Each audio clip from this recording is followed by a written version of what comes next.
All right, it is Saturday afternoon, and we are live. It is Woodbine Live, special edition of the show. We typically come live every week on Thursday nights, but of course it's Woodbine Oaks Day today, so we are going to be carrying you through for the next few hours. I'm Dan Tordjman with America's Best Racing. Thrilled to be joined by Ellis Starr, the Uber capper from Equibase. Ellis, Woodbine is one of your specialties. Excited to have you with us today. Oh, Ellis, your audio. I don't hear you. I do like. Can you hear me? Oh, there now? you go. You're back. Oh, yeah. Sorry, Yeah, I hear you now. myself. I do like Woodbine a lot. I miss the all-weather tracks, believe it or not, and Southern California and Keeneland. It's just a nuance that I found was a lot of fun, and so doing a pick for Woodbine every day has been great. And this card is really interesting. In the first race, we're going to have to get creative to make some money, but I'm looking forward to doing it. We have a couple of guests on standby waiting to come in. We're going to also have some live reports from Woodbine. Before we get started today, I just wanted to make a brief mention. If we seem a little bit off or generally a little more somber than usual, it has been a little bit of a difficult week for ABR and the ABR family. The president of ABR, Stephen Panis, his family, experienced a real, really an unthinkable tragedy this week. And we just wanted to say that, our minds and our hearts are with Stephen and his family. And, we're just trying, all of us trying to get through and to be supportive to him and his family. And so, that's what this is here. Hopefully a little bit of a distraction for the next few hours, but certainly our thoughts are with Stephen and his family through this really, really tough time. Yeah, absolutely. Agree. Let's jump into a little bit of what's happening right now at Woodbine. There is 13 minutes to race 7, which is one of the stakes races we're going to be looking at. It's the Bold Venture, grade 3, featuring really Canada's horse, Pink Lloyd, who you can see on the board right now, based on the odds 1-5, taking plenty of support as expected. He's a winner of 24 of 29 races in his career. And in fact, in his last, in his last 13 starts, he's only lost 3 times. 2 of those 3 losses, though, have come in the Bold Venture.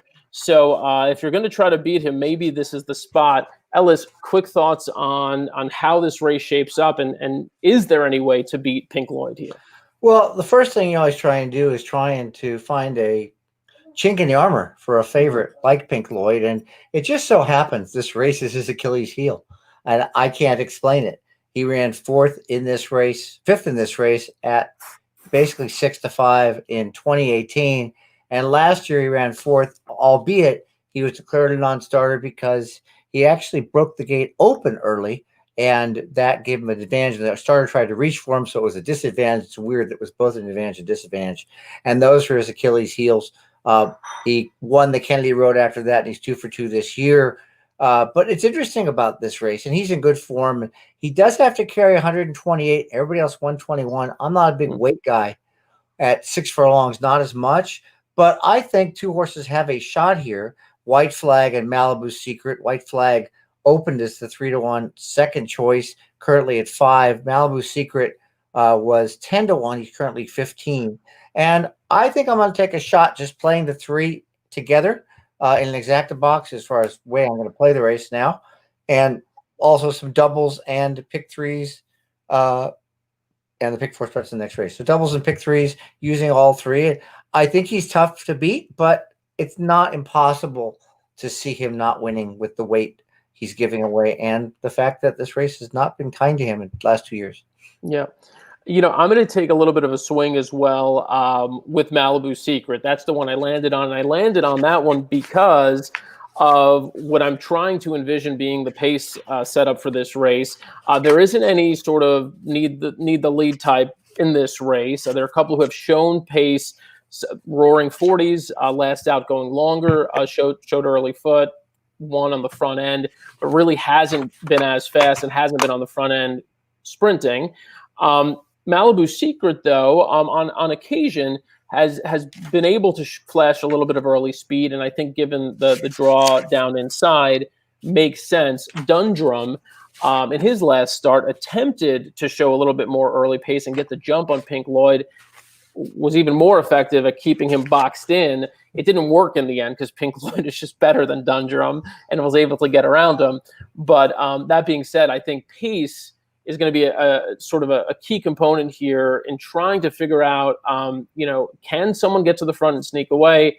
And in reality, in my mind, at least, I think it will take a combination of that and Pink Lloyd not being at his best to actually get him beat. So I agree with you 100% on Malibu Secret. The note on my PPs is we'll try to go, because I looked at the race. The inside horse Roaring 40s comes out of a route, so he even though he went wire to wire, he has no sprint speed. Malibu Secret earned his second to last win last September, going wire to wire for the now retired Eurico da Silva. He couldn't make the lead in his last two. I think that's their only chance. And I think that's a good point, Dan. I think he's going to control it. He's going to be the one to catch. The question will be whether Pink Lloyd has it today, can run him down, and how White Flag runs. Because certainly we talk about Christophe Clement a lot at Saratoga. He's shipping up here for this race. He shipped up actually this horse last June on turf for the Grade 1 Highlander Stakes a year ago, June 2019. And he ran a respectable third at 4-1. So Clement doesn't ship to Canada unless he's got a horse that's in pretty good shape. All right. Right now, we actually have two people that we're going to bring in. We're going to have a live report from Woodbine, and we're also going to have a live video from an analyst, one of Woodbine's best, who's going to be with us for the next little while. So we're going to bring both of them in at once. We'll start with Sherry. Sherry, hello. Hello. On Twitter. And we'll bring in Will Wong live at Woodbine. Hello. How is Hello. Hey, Sherry, how you doing? Good. How are you? Thanks for having me. Will's got the mask and the gloves. Absolutely part of the terms and conditions of being here today.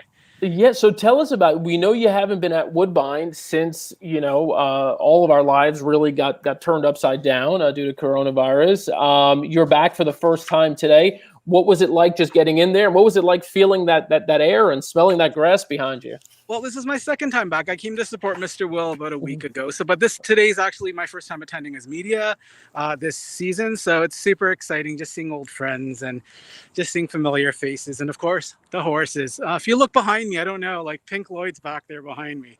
Super close, up close in front. I know he had a pony today. Sometimes he doesn't have a pony. So that might be a sign that, he needs that buddy to keep him calm. But I just love being here. The sun's shining. It's nice and hot. And when it's too hot, I just go up to the press box where they take good care of me. Now, you mentioned Pink Lloyd. We've talked about Pink Lloyd as sort of Canada's horse, right? I mean, he's been spectacular. He's been so consistent, so gutsy. But we've also talked about how this is the one race that he's had issues with in the past couple of years. What do you make of it? And do you think he kind of overcomes that today? Well, you're absolutely right. I mean, this race invites open competition, and oftentimes, even when the races aren't restricted, he's running against local competition. Here you have a Christophe Clement horse, so it's definitely a bit of a step up for him. But you know what? He never disappoints, and Bob Tiller and his team do such a great job with them. It's just a matter of keeping him calm, and that's part of the game. Just winning the game. If you keep him calm and nice and relaxed, that's all you need with him. Because he's his own worst enemy. And I was saying, too, I would think that Bob Tiller, given the history in this race, that Pink Lloyd has had issues with it, that he'd be gunning for this one, I think. Yeah. Right? I think he's going to try to do his best to keep him as happy as can be and, try to get that elusive win here that he really, really wants. I'm just going to keep the camera here because he's going to pass by at any moment. I don't know if you can see him, but I'll bring this. We're going full screen on you there. I think so. Well, he's the very last horse that's going to pass by with a pony at the back. He's number 4. So, all right, great. We do have the horses behind you, though. So, all right, so he's coming into frame soon. He's coming into frame. So just let me know when you see him because he's like a little speck on my screen. So, but he looks great. Yeah, he does look great. Yeah. He's coming into frame right about now. I wish I had a Zoom function from where I am. I mean, we don't. It looks great though. This is awesome. In the moment, live coverage here. Thank you, Will, for doing this. We know you're out there obviously to cover the races, to capture content. to get all sorts of fun stuff. Yeah. But we'd be remiss if we didn't at least ask you to kind of just throw a pick out there. The big one we're looking at later on today is the Woodbine Oaks. Yeah. What's your feeling on that one? I mean, Curlin's Voyage, how do you really bet against that? But on that same note, Josie Carroll knows how to win this race. Her track record in this race is phenomenal. She's usually right in the thick of things. But, that British Columbia filly, she's super intriguing. I mean, if Emma Wilson can get away with her on the lead and just control the pace, that race could be hers. And I know traditionally in that race, any horse that can get away with the lead, that's usually, that's the kiss of death for the other. So it's going to be interesting to see what tactics Emma employs for that. But, I'm rooting for Curlin's Voyage. I love her. She's just a big, beautiful, gorgeous filly. And she's always right in there, right in the thick of it. She always tries and puts in a good effort. So it's, it remains to be seen. I'm going to just use the all button. Let's just say that. Let's see. Hopefully you're alive to a big ticket at that point. And the Emma Jane Wilson horse that you mentioned is Infinite Patience. Yes. And we thank you for being patient with us here as we had you on hold there for a minute until we brought you in. We're going to let you go have some fun. So, Will, enjoy it. Have a blast out there. Will. Enjoy. Good luck with your bets today. It's been nice chatting with you guys. Thanks for having me. Good to see you, Will. Take care. Bye. All right, Sherry. This is now you just take over the show from here. We sit back and you bring us home. No, so first off, I'll let you do a little bit. I mentioned that you're a handicapper at Woodbine. Your picks can be found on the Woodbine website as well. I met you at the races, a couple of years ago now. I've been fortunate enough to go up to Woodbine on a number of occasions, and always just super, super energetic. You also you bring the goods, literally. You always bring snacks for everyone in the press box. And it was at Ellis. One thing you're missing out. I tell you said you didn't know Sherry. Get to know Sherry. Always takes care of her people. Sherry, just kind of let people know a little bit more about what you do and how you're involved with the racing at Woodbine. Yeah, so I do, as well as Ellis, we do picks on their handicapping page, and we do one a card. And usually I try to do a little bit, do maybe 2 or 3, and I like to try to find a little bit of value and a price. So for myself, because I live here and I'm very familiar with a lot of the horses running and stuff like that, and works and everything, I think that sometimes maybe that helps me a little bit more in certain ways or certain angles to look for and stuff like that. But I handicap all over. I've handicapped, Saratoga and Del Mar, and I just love it. But being so close to Woodbine, that's kind of where my home is. So I'm always happy to contribute. Well, we know you can handicap. We know you can win. You mentioned Saratoga. I always see you posting winning plays. The viewers here want some winning plays. I see we have some questions here looking at how to bet this race. So I'm going to go ahead and pull the Woodbine stream up. And Sherry, Ellis and I have kind of just done a little glance at the entire field. For you, how do you bet this race if you do bet this race, or do you just sit back and watch Pink Lloyd? Well, I've taken several stabs against Pink Lloyd, and I've always lost. So I think this time, White Flag was very intriguing for me at the beginning, but I don't know. To me, Pink Lloyd just looks really, really strong this year. And, I kind of wondered that maybe there would be a chink in the armor, but I kind of haven't really seen that yet. And I think Rafi, the jockey, is starting to really, really have a good relationship with him, and he can judge the pace pretty good. So I don't think he's going to let anybody get too out of his reach. So I think, I'm going to take Pink Lloyd on top and then just maybe throw some bombs in underneath and try to hope. Yeah, as we discussed, it doesn't look like, talking about horses getting away from, doesn't look like there's a horse that can really get away from him. There's nobody here who's super fast out of the gate, at least generally speaking.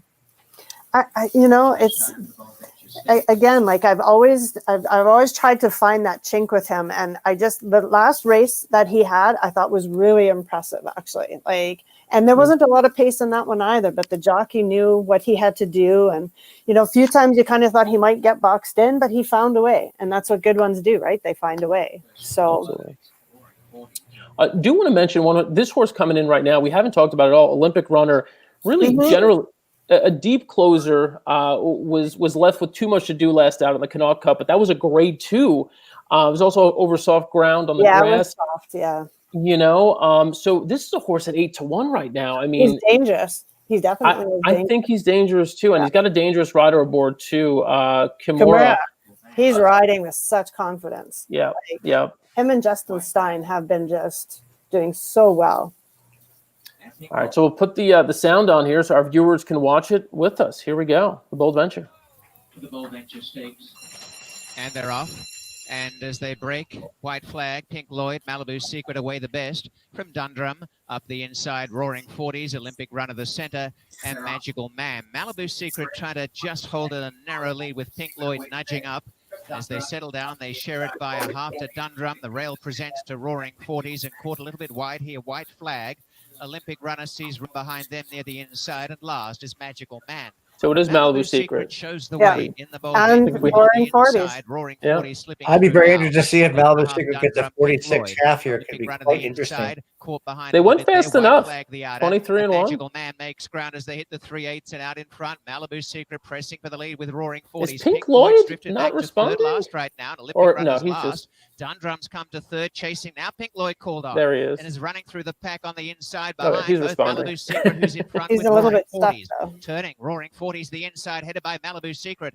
Pink Lloyd right behind them, down the outside, Dundrum. Oh, they're trying to Runner box looking him. for somewhere to run. Pink Lloyd is trying to come through now. Oh, they're trying to. Joining in, Malibu Secret joined by Pink Lloyd. Look at Dundrum that. is coming There he down goes. down the Yeah, outside, yeah. Olympic Runner flying after Pink Now here's Lloyd. Olympic Runner coming Pink Lloyd's late. got the lead on the inside. Olympic Runner lunging late. Oh! Pink Lloyd has done it. That's Oh! a quarter of a century of wins. What for a Pink race. Lloyd. Yeah, you're right. Olympic Gentlemen runner, of right? the They did go sprint fast and enough wins on the well, front there. even though I can Olympic say Runner one thing was about scared Woodbine. There's no and race quiet. riding, that's for sure. Those are not- If that was Saratoga, Pink Lloyd does not get through that spot. I don't know. I mean, I I thought they were. I thought they were. There was a little bit of They there was a tried. little bit of action there. I mean, what more could they do? I mean, they tried to come together. He just kind of built his way through. Yeah. He did. He And did. that's, I think, too. It'd be interesting to see the head on, actually, right? Yeah. To see how much the jockey pushed him through that spot. And Pink Lloyd's not afraid, like he's not afraid to go through. He's a seasoned veteran, he doesn't shy away from the fight. I think that actually makes him dig deeper even, right? Mhm. But I think it was great because, boy, was Olympic Runner ever coming. Yeah, That was Dan, ex- you should have given me the exact earlier. At the very last moment, I know. I said Last as they're second. like all loading in. I'm sorry. We'll try to do a little better job. It's Carrie here who was watching posted this as they were going into the gate too. I think as we started talking about the horse, it was pretty. I was like, oh boy, we should have said something a little earlier. Like I realized we didn't touch on this one at all, and it took a little late money too. I mean, 7-1. Mhm. Yeah. And then the horse shipping in, really pretty disappointing effort. Although it did seem that the horse was caught pretty wide early. He was caught wide, and you know what? The thing I find with a lot of the turf horses is they don't quite have the same turn of foot on the tapeta that they normally would have on the grass sometimes. And that was the only question mark I had with White Flag. I'm like, is he going to get that acceleration that he normally Here's the headline. gets? Right? Here's the- So, let's see. yeah. Oh, Yeah, I guess they didn't close up on him as no, much. he had a lot of room. No, he didn't close up on Had it. a lot He of went room. the other way. The rider on Malibu Secret. said just come on through. Yeah, Patrick Husbands was playing nice there. He was Definitely playing Come nice. on through. So, you know what? Keep an eye out for Olympic Runner, right? Yeah, no, that was a really That nice was really race. impressive. And you know what? He has run well on this surface before, Mhm. right? So that was actually, I found that very impressive. from You him.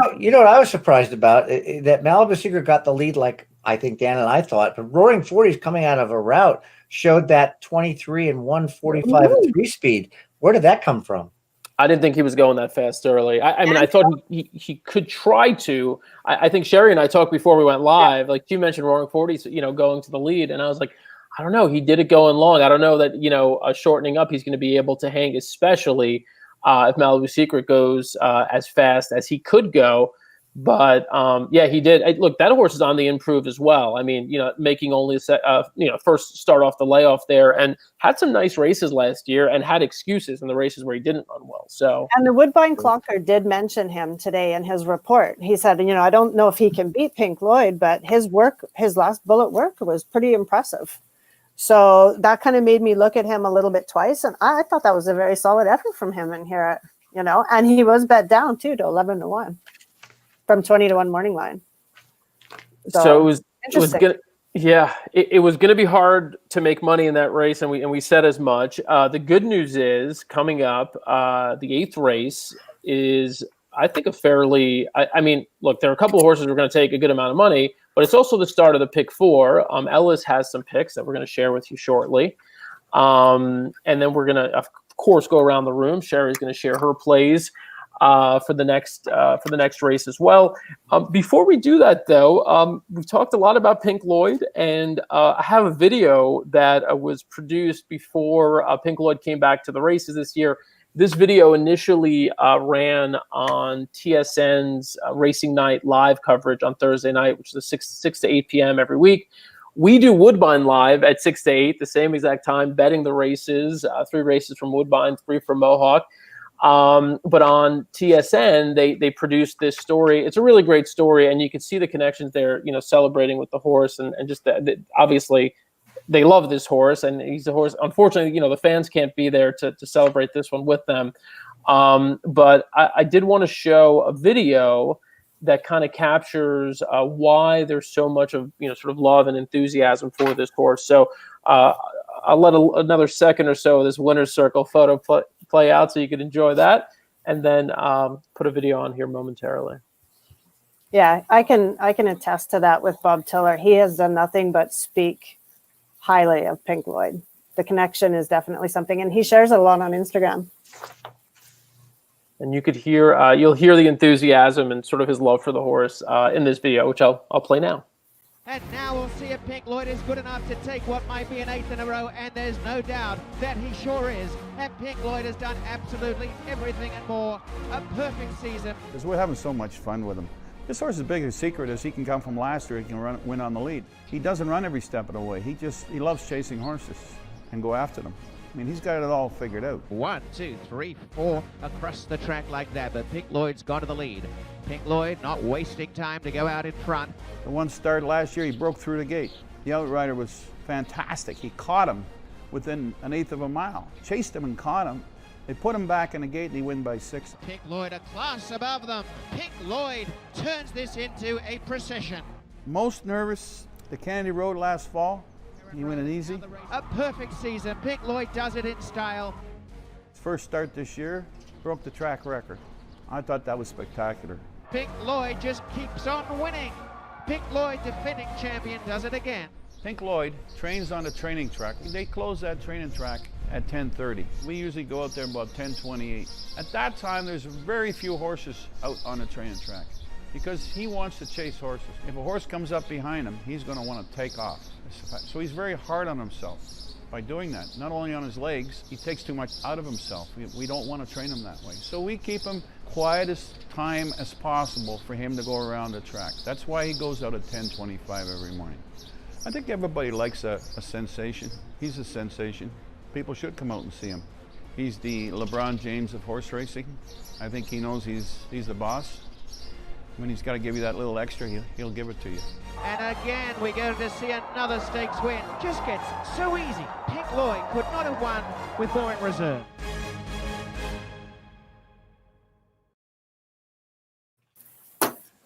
About that, LeBron James of horse racing.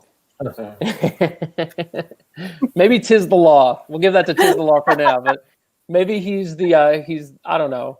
I was going to say the Damian Lillard, but Lillard is, that's again, it's high praise though. But this horse deserves high praise. He's been absolutely incredible, and you could see that will to win, that spirit to win, in just going through and like you said, Sherry, capturing a race that had eluded him.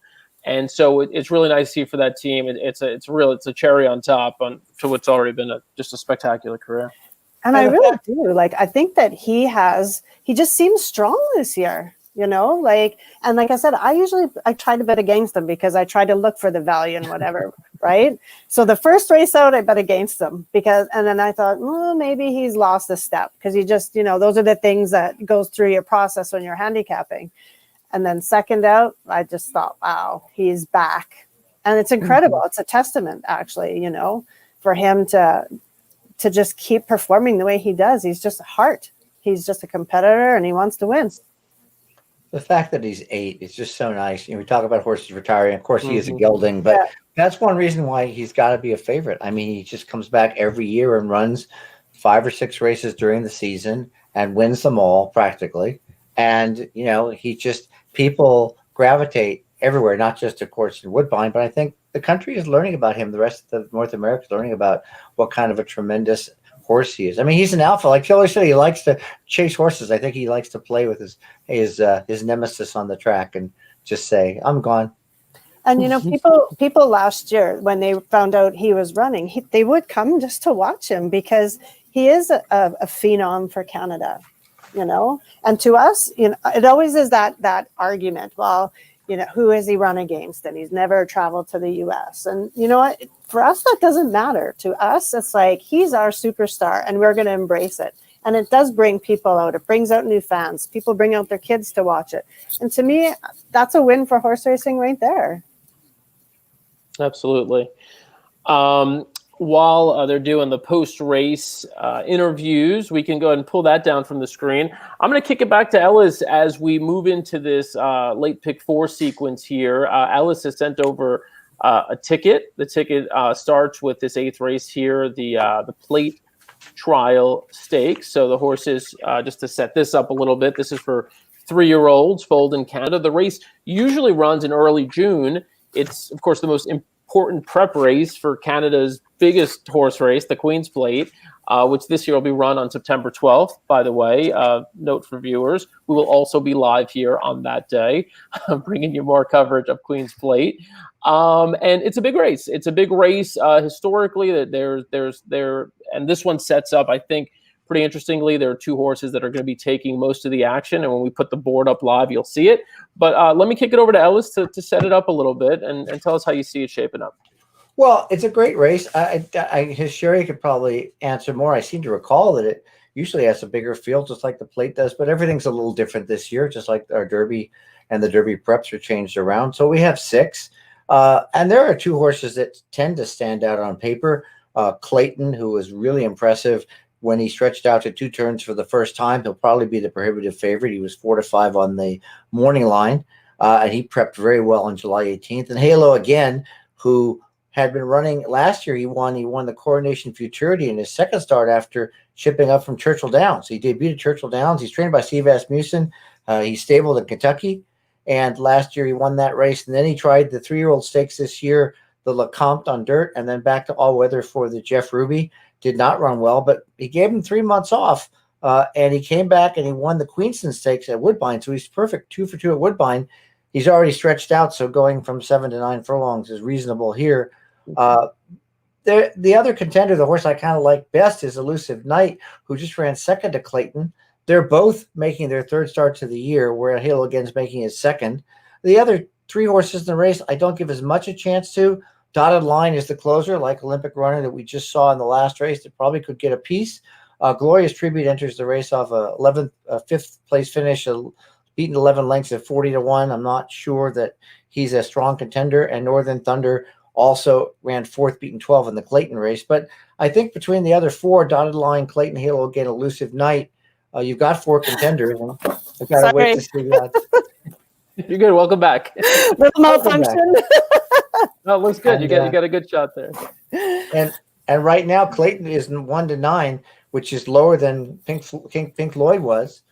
So there's some value here. I don't know that Clayton is the standout, but he certainly was ridden out to victory. But those are the horses in the race, Dan and Sherry, in my opinion. Clayton, Halo again, Elusive Knight as the win contenders, and Dotted Line to maybe pick up a piece. Yeah, you know what? I actually took Dotted Line as my play today. Wow. I think that, you know what? And I think I really liked his race last out. And I think I think that I figured Clayton and Halo again would be really, really bet down, and I tried to just kind of think outside the box. And if he can somehow get a trip, and like I said, Justin Stein is riding so hot right now that I thought. Oh, I think we lost her. Did we freeze up again? We might have gotten the frozen screen again. Oh, darn. So just pop back. Yeah, we'll let her jump back in. Manage that.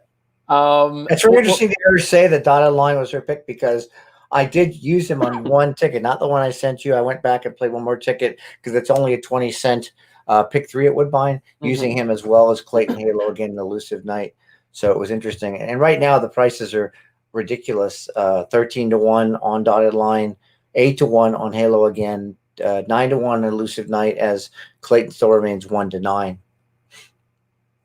So I think we got Sherry back. Sherry, you with us? I am, yeah. You adjusted it just another it's the outside 5 degrees. Studio. the outdoor studio. You got some ghosts there. Yeah, exactly. But yeah, no. Finish your thought though. You're mid handicapping, mid explanation when it cut out. For me or for Ellis? You, Sherry. Oh, for me, yeah. So you know what? I like that he's going to be making his third start of the year as well. And okay, wait, it's back.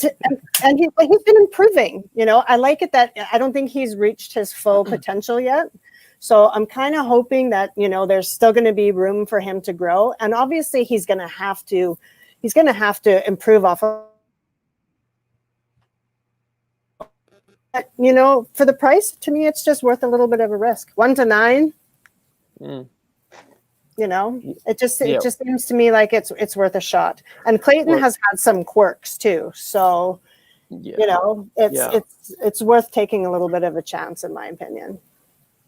I will say, so as we're looking at this board, 1-9 is a bit surprising to me. I mean, look, it's early, and I think you're going to see obviously that price change a little bit. But I mean, at this rate, I mean, you would suspect that Clayton goes off obviously as the favorite, and probably as something shorter than even money. It's surprising in that the one horse that Ellis mentioned, you could see Ellis's couple of pick 3 plays in here as well, starting with this race where he's got 3, 4, 6. The 6-horse Elusive Night, I thought was overshadowed by Clayton in their allowance race last out. Elusive Night ran a monster race there when you consider he spotted the field several lengths before leaving the gate. He just didn't leave. He stayed, and then he broke from the gate. Look, the pace in that race up front was honest, but not crazy. So you think about it, the horse doesn't break well. He's off the pace. He's got work to do. And he was the only horse that really kicked from the back. He made the sustained bid. And ultimately he ended up obviously a little short of Clayton, but he was well clear of the third place finisher there, some 8 1/4 lengths ahead of that one. And so I think certainly at this moment, if you like Clayton at 1-9, you got to love Elusive Night at 9-1. I mean, that's, you know, you know, again, visually, he spotted the field quite a bit of distance at the break. And if you think that Clayton was sort of geared down, at least visually looked like he was geared down. So you don't know what more he had on the tank. And if Elusive Night would have challenged him, what would have happened. But if you think the horse, you haven't seen the best of Elusive Night yet, I could see making a case for him to win here. Let me add a little more to that, because I watched the video, and I'll tell you that once Patrick Husbands got second, he basically wrapped up as well as Clayton wrapped up on the lead. So he's got a lot left. One thing I think is interesting here is this is the first time they're both running 9 furlongs. And when I looked at the breeding using Stats Race lenses, Dan knows I used, Ghost Zapper is a much better sire of 9 furlongs. As a matter of fact, Ghost Zapper's son Telekinesis won the trial in 2018.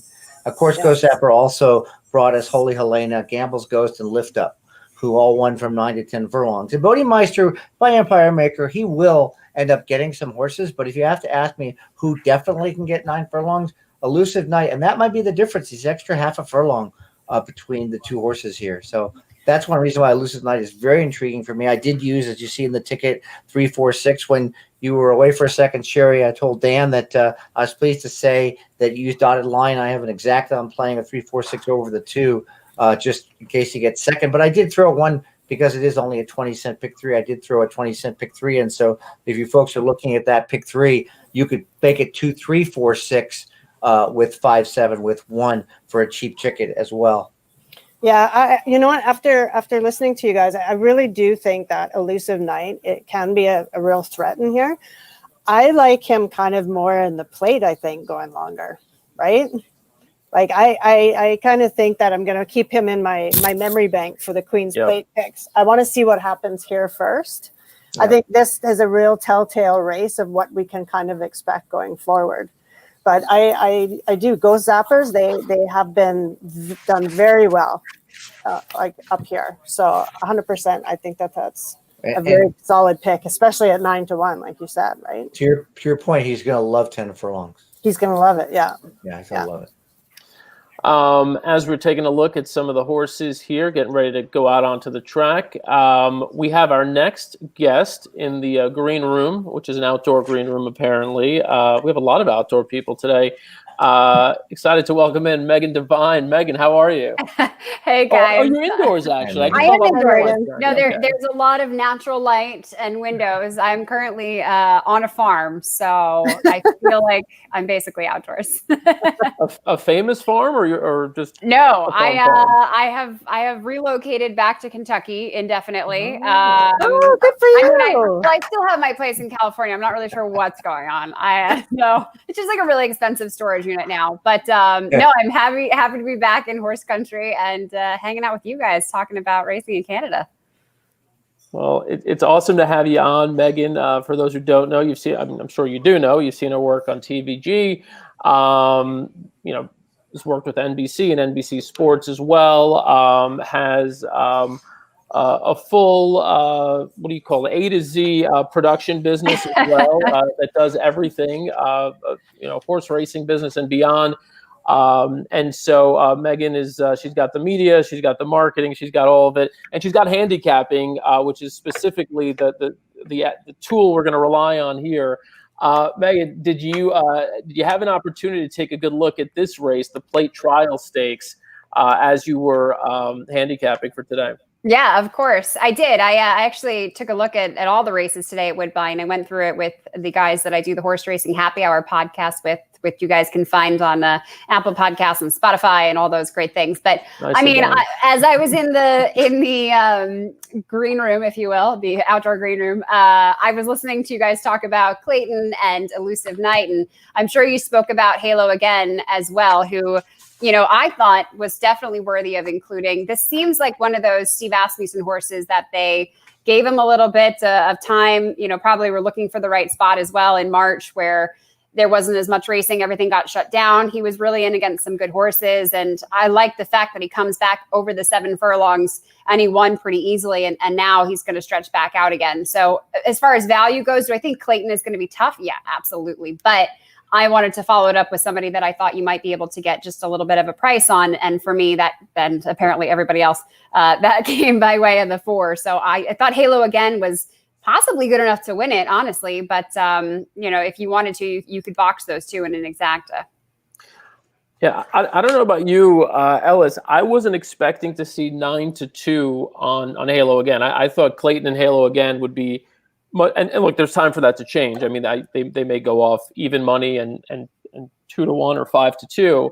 That being said, if you told me 10 minutes out, they'd be 1-5 and 9-2. I would have told you I'd be a little surprised. I mean, especially just seeing Asmussen in the PPs, like, wow, like, okay, who is this horse? You watch the replays, you watch that last race, it was pretty impressive.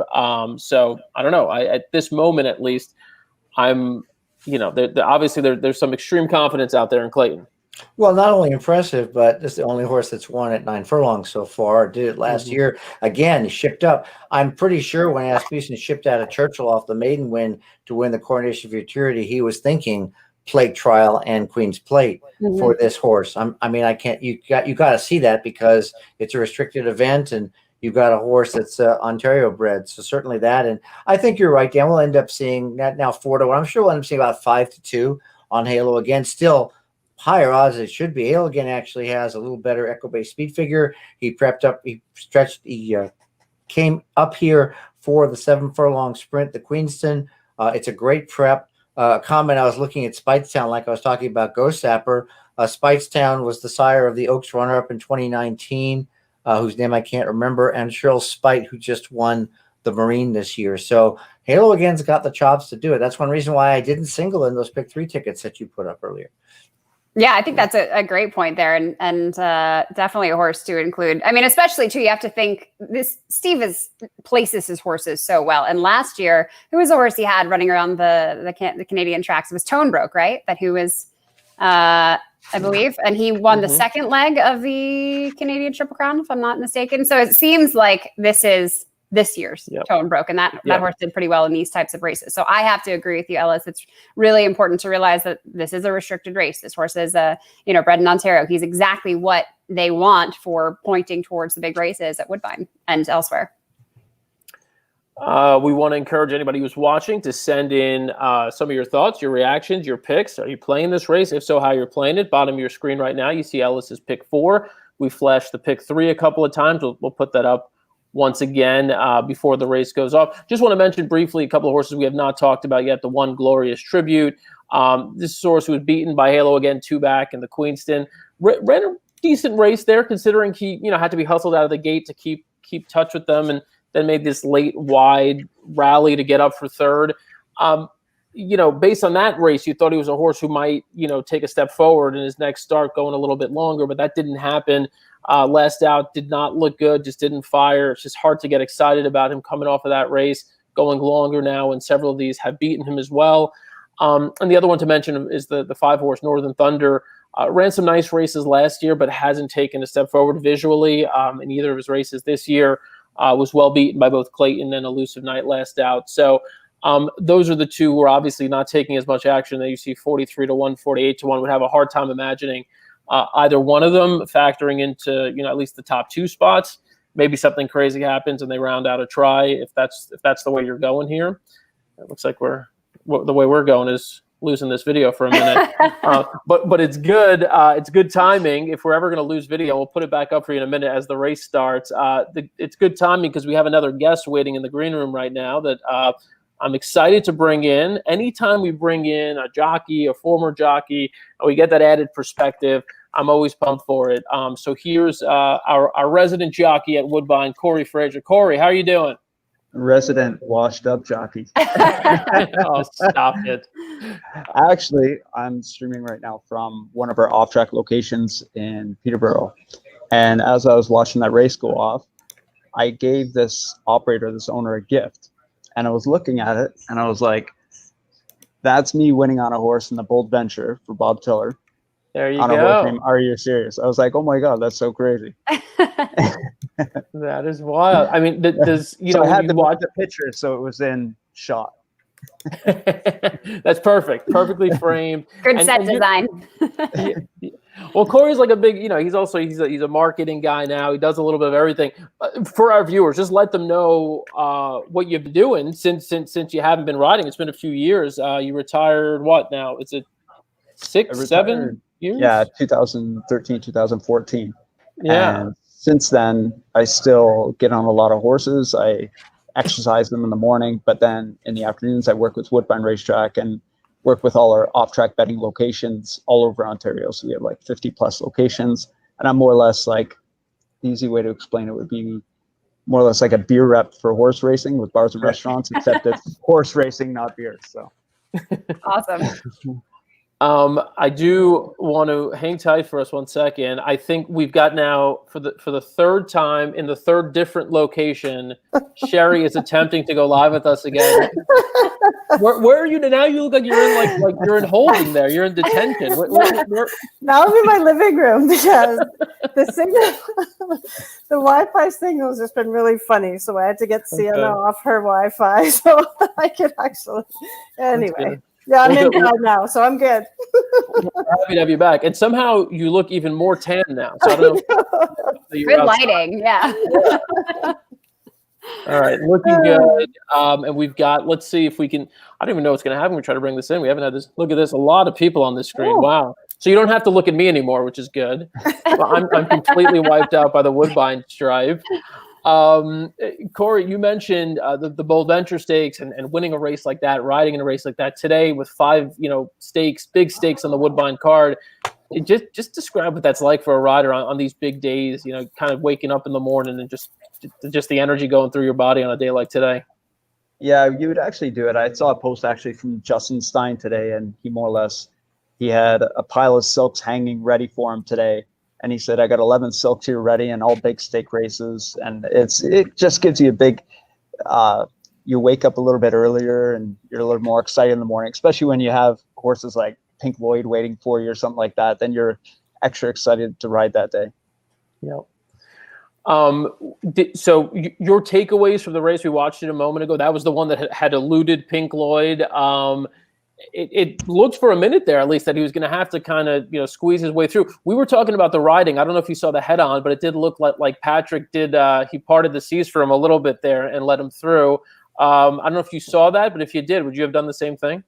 I didn't see the head on, but I was listening to you guys listening to as you saw the pan shot and everything as the race was going. I saw that he had nowhere to go, but I'm like, a horse like that in that type of race, you don't get concerned. Like you almost need only a 16th of a mile to get room, and you can find room, and they end up winning because they're full of that much class. You just need a rider patient enough just to not panic and go into certain spots. Like if that didn't open there how it did, and they stayed together, he could easily tip around to the right, and he would have pulled away. Mm-hmm. We are now a minute away from the 8th race of the day. Our second race that we're covering is the Plate Trial Stakes. I think we've gone around the room with selections, but let's just set a reminder here for everyone. Ellis, real quick, how are you approaching this race? And then we'll go to Megan and then to Sherry. I bet Elusive Knight to win. I boxed Elusive Knight and Clayton and Elusive Knight and Halo again. At the time, I didn't know Halo again would be 3-1, so I didn't box all three. And then the pick 3 tickets we started because they're so inexpensive with 20 cents. And the pick 4, I'm using 3, 4, 6 in this leg. And 2, 3, 4, 6 and another in this leg. In the next race, I used the 5 and the 7, and then curling in race number 1 in race 10, and I took everybody in race 11. Okay, Megan. Gotta like the all box in the last leg of that. That's my favorite. You can just sit back and relax if you've gotten through the first. So good luck with that. But I'm gonna go.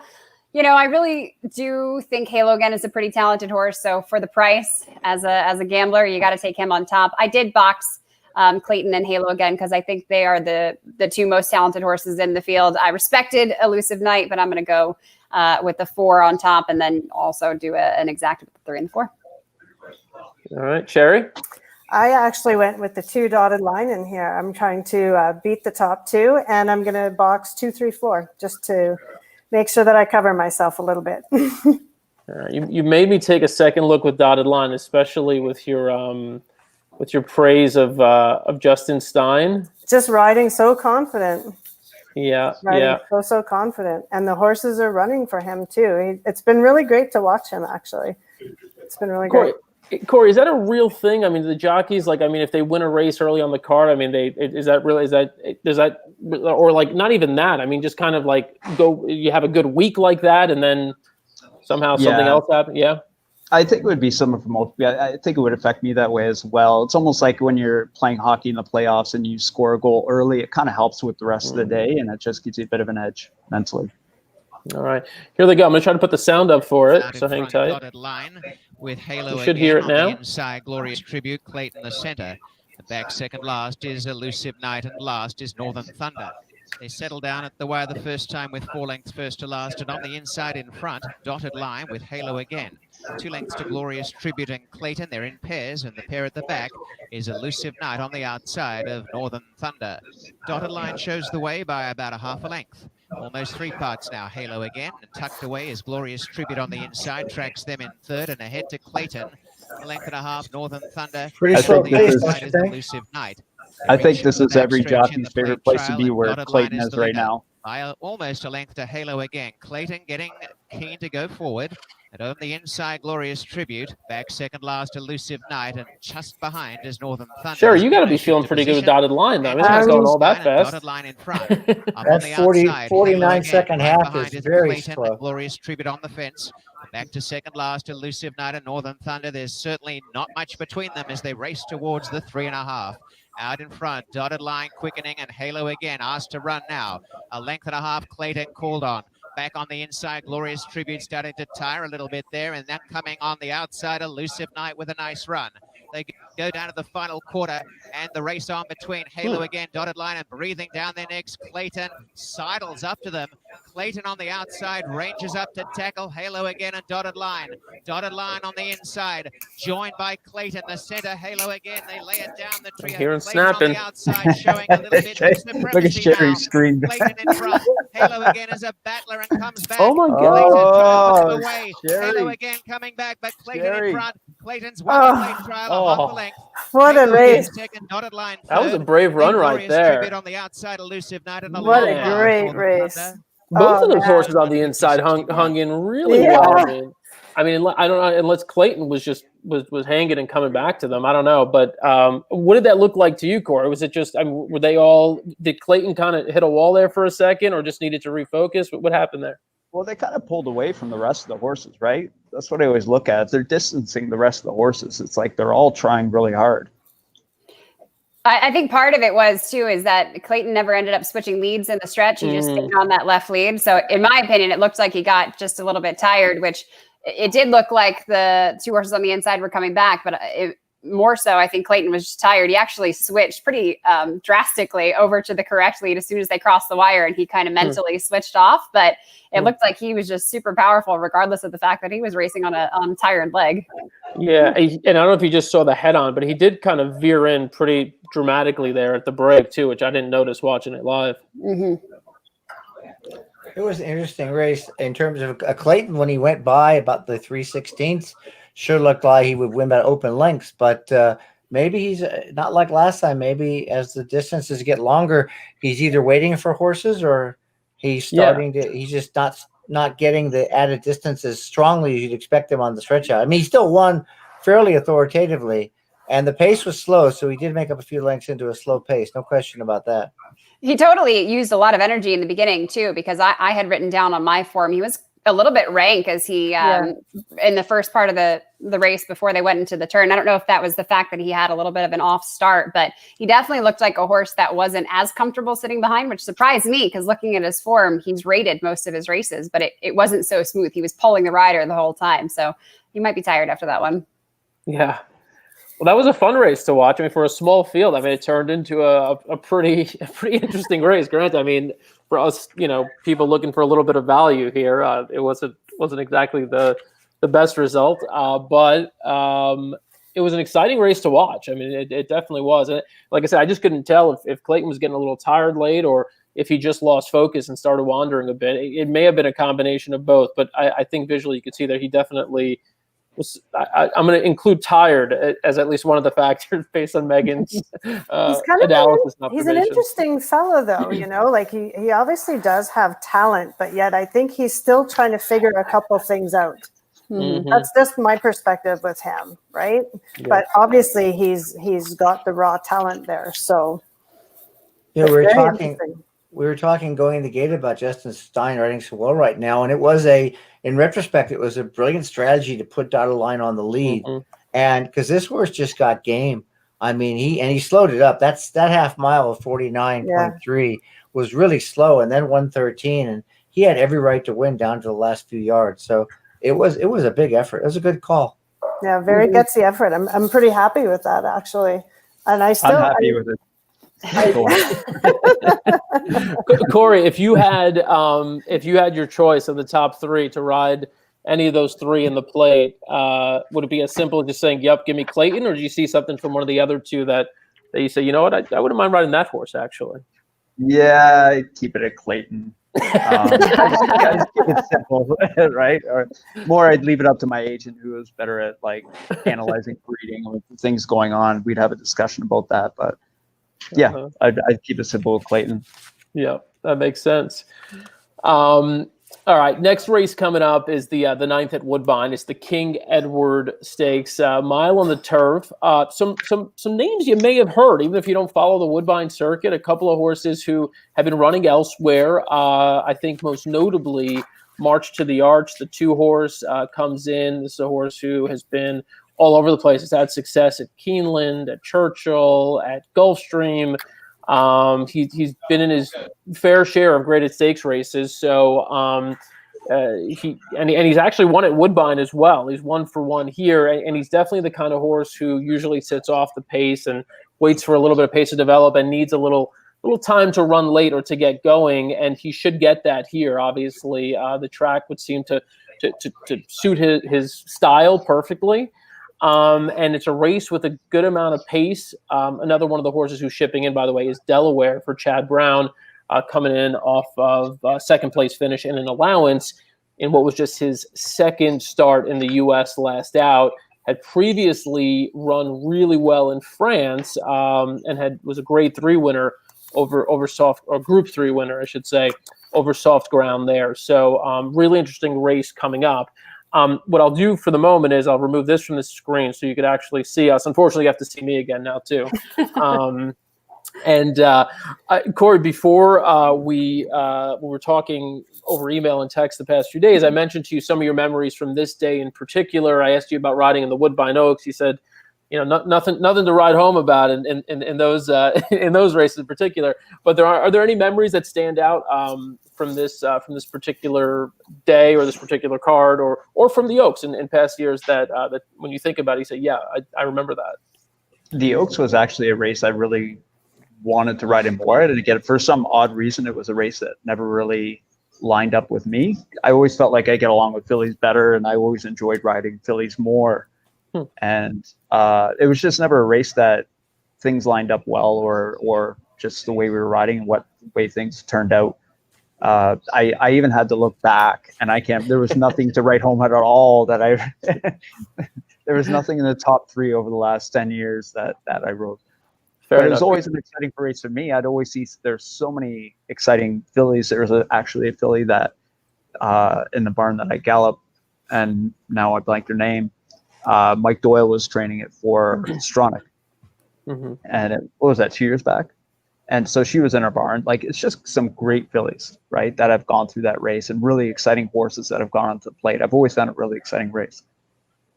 We have a potential suggestion here. Atlas? Does that sound about right? Or is it somebody who's just a fan of Atlas's? I guess. Thank you. Hot Cash. We're just throwing a bunch of names out here. So yeah, Hot Cash. Hot Cash was a horse. It was a Hot Cash horse. sounds right. Yeah. Okay. All right. Thank you, Janice. We appreciate that. Let's move ahead. Look ahead to the next race. I think this is a joke. You wouldn't have forgotten this one, right?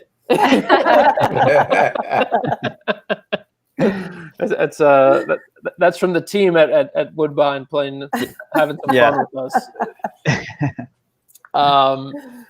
Ellis, do you want to set this one up a little bit? The King Edward coming up in just about, about 22, 23 minutes.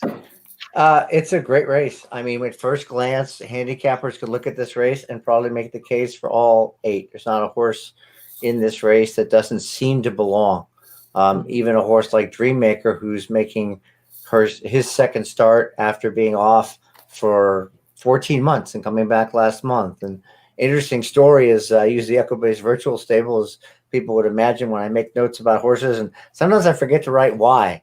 And when Dreammaker was entered in this race on July 12th, I had an email that he's coming back to run, and there was notice why. So my note to myself was, horses to watch list. I have no idea why.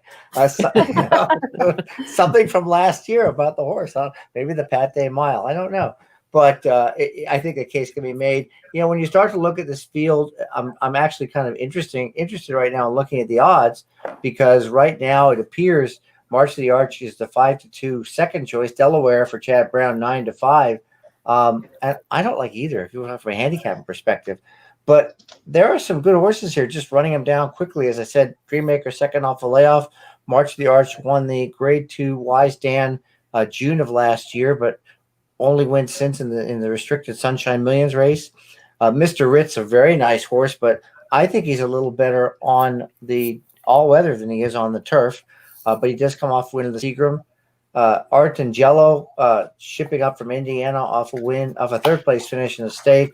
Silent Poet, 8 for 15, really does nothing wrong. Coming off the Connaught Cup, which is 7 furlongs. This is a one-turn race, so I have no problem with Silent Poet. Right now, he's under bet. He's 8-1.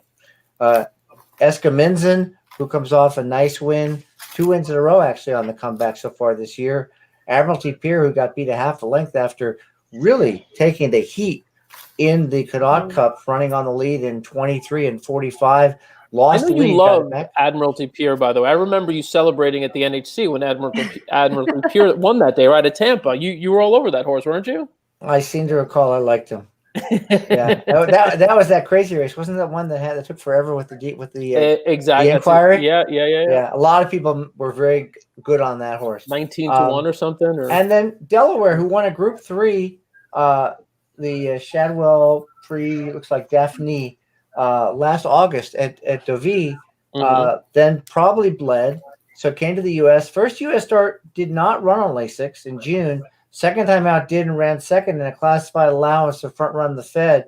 I'm not enamored of that race. I'm sure the opinions, but I'll just get to it real quick. My picks in the race are Silent Poet and Admiralty Pier. They ran 1-2 last month. They can run 1-2 again, and right now we're looking at 8-1 and 6-1. So I like those two. But I did make, as if we saw that the pick 3s, the pick 4s I put out before that I used the 5 and the 7. I did make a $2 win bet on Dreammaker because I don't know why I liked him. And now he's just in case you had sound reasoning. Right, something, yeah. And now he's bet down to 9-1 off a 20-1 line. Maybe because it's Mark Cassidy, I'm not sure. But I will mention Dreammaker is a foal to a horse named Dream Dancing, who won almost $500,000 and won the Delmar Oaks. So turf routing is in this horse's blood. So moving from all weather to turf, second off the layoff, an interesting play. So before we move on to Megan to get her take on this race, I have a little surprise. It's a video that we recorded a year ago that now feels like it was recorded about 50 years ago. But at the time, the inner turf course was just opening up, and Megan came out with us to Woodbine. We were all at the track and enjoying a great weekend of races. Yeah, it was awesome. And we recorded this video, and I thought it was timely because specifically to mark the moment, we figured we would ask Megan to share some of her favorite angles betting turf races. So we'll play the video, and then we'll see if she actually applied these to her handicapping for this race. So hang tight. Well, it's no secret that I love turf racing. Not only can you get some awesome prices, but you've got great fields of horses to work with. And when we're talking about turf racing, whether it's the E.P. Taylor course here at Woodbine or the brand new inner turf course, there's a couple of things that I like to look for. One is pace. You have to see how fast you think that race might unfold. Are there a lot of horses with early speed, or are there going to be a lot of horses that are saving ground? Now, of course, you have to talk about class as well. You want to find out if a horse is coming from a tougher race or maybe an easier race and is stepping up against tougher company today. Now, of course, anytime we're talking about turf racing, you have to get the right trip. So it can be a rider's race sometimes. If you can get the best trip, save ground, a lot of times those horses will find their way to the front on the turf course.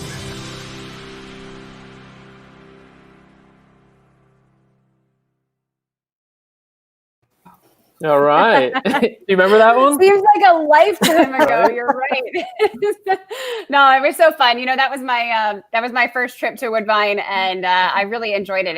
I was amazed by the facility, and everybody there was so welcoming, and it was really fun to see the Queen's Plate in action and all the celebration around it. So I thoroughly enjoyed my trip there, and hope I can make it back someday soon. All right. Megan, I lied. I told you I would let you get to handicapping right away, but we have a guest who is only available for the next 3 minutes, so I have to bring him in real quick, and then we'll get to your handicapping. Sure. Here he is from the announcer's booth at Woodbine. It's Robert Geller. Hey, how are you? Good. How's your day going? It's going really quite steadily. I'm intrigued by how it's panned out with these races. They're great races. We're all enjoying it, I think. Yeah, it's a nice muggy old day. It's a little muggy up in the booth. Can I show you the booth? Please do. Okay, let's take a look. Firstly at the track. I don't know if you can see much from there. Oh, yeah. Beautiful. Tilt it down A just lovely- slightly. Tilt down slightly. There you go. Can you There's see a the bit more? track. Okay, Yep. I won't lose the computer, I promise. Don't- It is a don't far lose it. drop. Well, you know, very Spartan, very sparse. But honestly, I have what I need except for overcoming my fear of heights. So, Robert, 5 big stakes races today. We know, well, I'm going to say we know. Why don't you tell us what these days are like for you when you're hopping from one big race to the next? What is it like? Well, I actually prefer it when there are a lot of stakes races, because when I've been at tracks where there's just one stakes race and there's all, that one race is so key, there's a lot more pressure. But I really love when we have a series on one day. So it allows you to really get in the rhythm, start to really appreciate just what that means. And I find when horses have quality, it just brings the focus that you want, because there's so much to look at. And I look at them much more closely, I think, in the post-parade, because I see sometimes horses I've never watched before.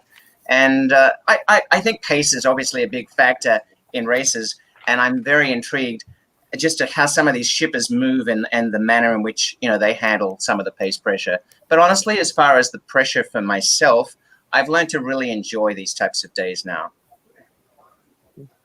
We saw, you spoke of quality horses. We saw Pink Lloyd get up to win the Bold Venture a couple of races back. From your vantage point, did it look as dicey as it did from ours? Oh, do you hear us now? I do now, yes. Do you hear? What was that, Dan? Okay, we're just saying, Pink Lloyd, did it look as dicey to you for a minute there as it did to us? A little bit. I think because I had my eye out on Olympic Runner, and I thought he was trapped just as Pink Lloyd was getting the break. I think Pink Lloyd was allowed to drop back. I knew that the horse was getting his stride and finding it. I was a little concerned with the getting through in the center. It wasn't instant. But once he got clear, I saw the break was enough to hold on. But I did feel that Kazushi Kimura was kind of in a bad spot there for a horse that had a lot of run. And to be honest, I think might have really gone close to winning had he got going earlier. But Pink Lloyd always does enough. And I mean, there was a moment I just was feeling it that maybe yes, maybe no. Yep. I'll let anybody else who wants to jump in. I'll just ask you one last sort of recap for us. The plate trial that also turned into a pretty tight finish. Are those tough to call, fun to call? The ones you live for? What a race like that? Well, I mean, that was spectacular. I feel like just every race is just being present in the moment. But with that particular race, I just felt Clayton had the edge in terms of talent. And when that move came, I thought, now here we go. Let's see how much he opens up. But then his greenness kicked in, and I felt for a while that we see the type of personalities of those horses that, Clayton looked like he was $1 million, and then he has to finish the job because he's so young and inexperienced.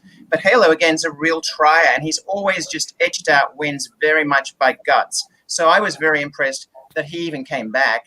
And Dotted Line, I was surprised to be in front. So from a point of view of just watching it, I was feeling like there was going to be a runaway winner, and it didn't happen. And I thought that was intriguing, because the question will be, how seasoned does a horse need to be to win a Queen's Plate? And pace in the race is so muddled sometimes that it doesn't give a true representation. And some of those horses are victims of it. But I think he's very good. I think he can win. I've called him now winning from every position, any type of scenario. Of course, he was unlucky in that second start. But that, to me, is a quality horse. Just so you know, Corey says he could win the plate on Clayton, in case you were wondering. I was wondering who was going to ride him, and now I know. I like that. I think it's a very lovely horse to be riding, yes. I don't want to take up too much more of your time, because I know you got to get back to work. I do want to open it up. All right. Anybody else want to ask Robert a question on this big Woodbine Oaks day? Hey, Megan, how are you? Hi, good. I was just reminiscing about meeting you and everybody else at Woodbine, so that was It was a very pleasure exciting. to meet you at Woodbine. It was so nice. It was a lot of fun. Yeah, I also am afraid of heights, so I'm glad that I'm not in your position. I'm out on a farm, level ground right now, so we're good. Well, it's awkward when it's hard to see from the booth, but to be honest, there is this sort of sliding window, and you can't really see the 1.25 mile start. You really can't. You have to hang out the window, and I'm more afraid of dropping these binoculars, and they can be easy to drop. But I do what I do, but I do like having this incredible panoramic view, but I don't really like looking down. And it's funny because My favorite spot to watch a race is actually right beside your booth on I that can't little believe ledge that jets out. Sienna and I, we always watch them from there because you I can want to see show you. the It's too whole race. scary. It is And we ridiculous. love that spot. That's where me and Sienna That's stand. awesome. I love I'm that. having like heart palpitations. Just looking. It's the best. Oh, I boy. might have to leave point. the room. Man. It's the best vantage point. I just love watching from there because you can see every little move that they all make. It's great. Whenever I bring people to Woodbine, I always bring them up there. It's the best seat in the house by far. Yeah. But we've had such fun when Corey and Sherry are here, and Sherry gives me a lot of confidence. I feel like when she's right next to me, I'm like I'm really comfortable, and I know there's Tim Tams waiting. I'm always waving at him so that he knows I'm out on the ledge and he's not. There you go. Well, that Ellis, nice raises, to meet you. I was going to say that raises a question. Hey, Robert Ellistar, I know we know each other Lovely from to meet Twitter. Same here. So it raises a question about your binoculars. Do you have a backup pair just in case? Oh, I do actually, yes, Good. and I share that with Doug of Equibase, who often says, "Can I use those 10x50s or 10x40s nice?" And I used to use those a lot because of the Woodbine turf and the EP Taylor. I found these were really great. What are they? Cabela's. They're actually a 12x50, and they cost like $1,300. And I thought, I'll buy those, and I love them. Yeah, I treasure my binoculars. I've had a couple of pairs stolen over the years, so that's disappointing. So I'm looking after these, but the ability to see the turf track is everything. Yeah. Especially the Who's mile and a half. I mean, I guess after a rough day of betting, I mean, I could potentially see it. I mean, not really. Rob, before we let you go, we've got the King Edward coming up right now. I think the horses are just going onto the track for that. But the big one that we're excited about here, especially because this is sort of a celebration of Woodbine racing and Canadian horse racing, really on a day like today, the Woodbine Oaks. How do you, in preparing for that one, it seems like everyone's opinion is that Infinite Patience will be out on the lead, and then you probably try to track the field from there. In your preparation for a race like this, do you do that kind of thing where you try to handicap it a little bit so you know kind of where to expect everyone's going to be? I certainly want to know their general running styles. I certainly feel like it's good to have all of the past performance information, look at how they've normally run their races in general, but as soon as they go to the gate, I just empty it out. It's like having a backstory for an actor who knows all about what they've done before, but as soon as they go and you're in the moment, I absolutely want to forget every single thing I've known about those horses because I want to be so present. And yes, it sometimes does certainly catch your eye that this has totally come into the play as you expected, but I'll say more often than not, it doesn't. And most races are always a surprise to me, especially when there's a lot of discussion about how the race will be run, because all it takes is one jockey to change that plan. And so I think with Infinite Patience, I do know the history of this horse because of BC, and I know my connections with Barb, and she loves this horse, Barbara Heads, and the whole of BC's rooting for this horse, and especially given that the Sovereign Award went to Curlin's Voyage, who's, it was a great race, the Fury. So there's a lot of wonderful interest in this particular race, the Oaks, today. All right, well, we'll look for those storylines to play out. That's the call to the post. I think that's our call to let you go and get back to work. We really appreciate you spending this amount of time with us and showing us the booth. Thank you so much. Thanks, Dan. Bye, Robert. Take care. Have a great afternoon. You too. All right, that was fun. Sorry, I just want to throw in there that, I want to ride Clayton, but if I was in the jockey's room, I would give Justin a hard time how I rode that horse so much better.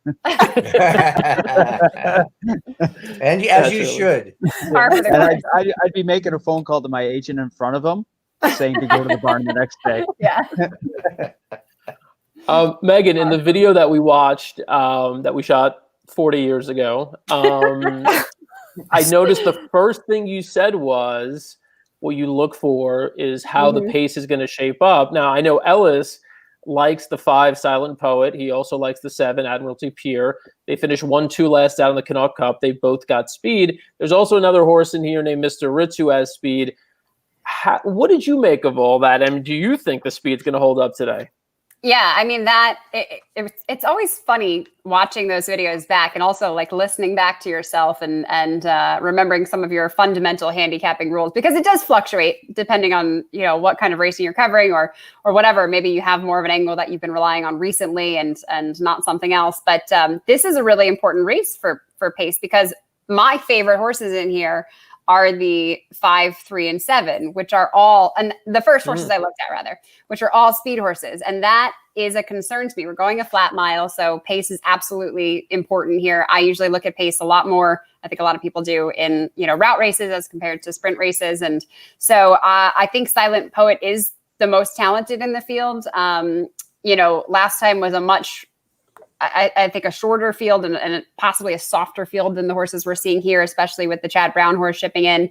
But speaking of Delaware, it really does set up for him. He comes from off the pace. There are a couple others in here that are really tractable. And, I think although my gut feeling, the first thing I went to was Silent Poet, you kind of have to look at the facts, and the facts are there is a ton of speed in here. And I just wonder if these horses are going to kind of run themselves out, in which case you kind of adjust your handicapping and look for those that may come off of it. And of course, Robert is right that you never know exactly what's going to happen. You could expect the horses to go out there and, be 5 on the lead or whatever it is. There's so much speed in there, but all it takes is somebody to change and make a different decision today. And that can absolutely throw things off. But that being said, Silent Poet was the horse I went to, but I have kind of shifted my attention to Delaware now, unfortunately, as this is a 9-5 favorite. Now, curious, you went to Delaware. You didn't go to the horse who has, sort of the graded stake experience, and who's also usually sits off the pace, March to the Arch. Is there something about that horse in particular that you didn't love in this spot right now, 5-2 on March to the Arch? He does have the graded stakes experience, and usually, class, as I said in the video, is really important to me. But I felt like the Chad Brown shipper was just trending in the right direction.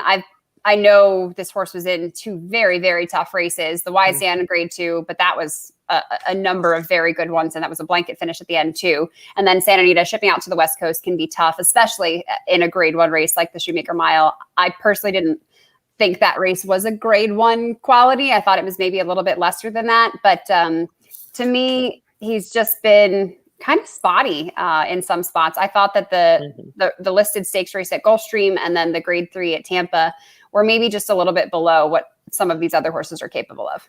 Yeah, no, that's fair. Consistency is not the mark of March to the Arch, not his trademark. And that's something that you have to kind of think about too when when our people are following horse racing all the time. I try to kind of grade the races myself and think about, okay, is this really a grade 1 quality, and did the horses in this field stack up to it? Because when you're going back and you're looking at the past performances, you can kind of clarify those races, or verify them rather, and decide if that class is really there or not.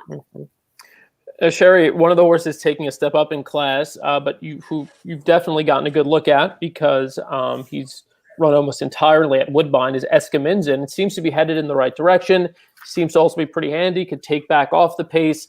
Is that one we should be looking at right now, the 6 horse at 14-1? What's really funny is this is actually Jeff Bratt's pick for the race. Is he went in this direction, for that reason.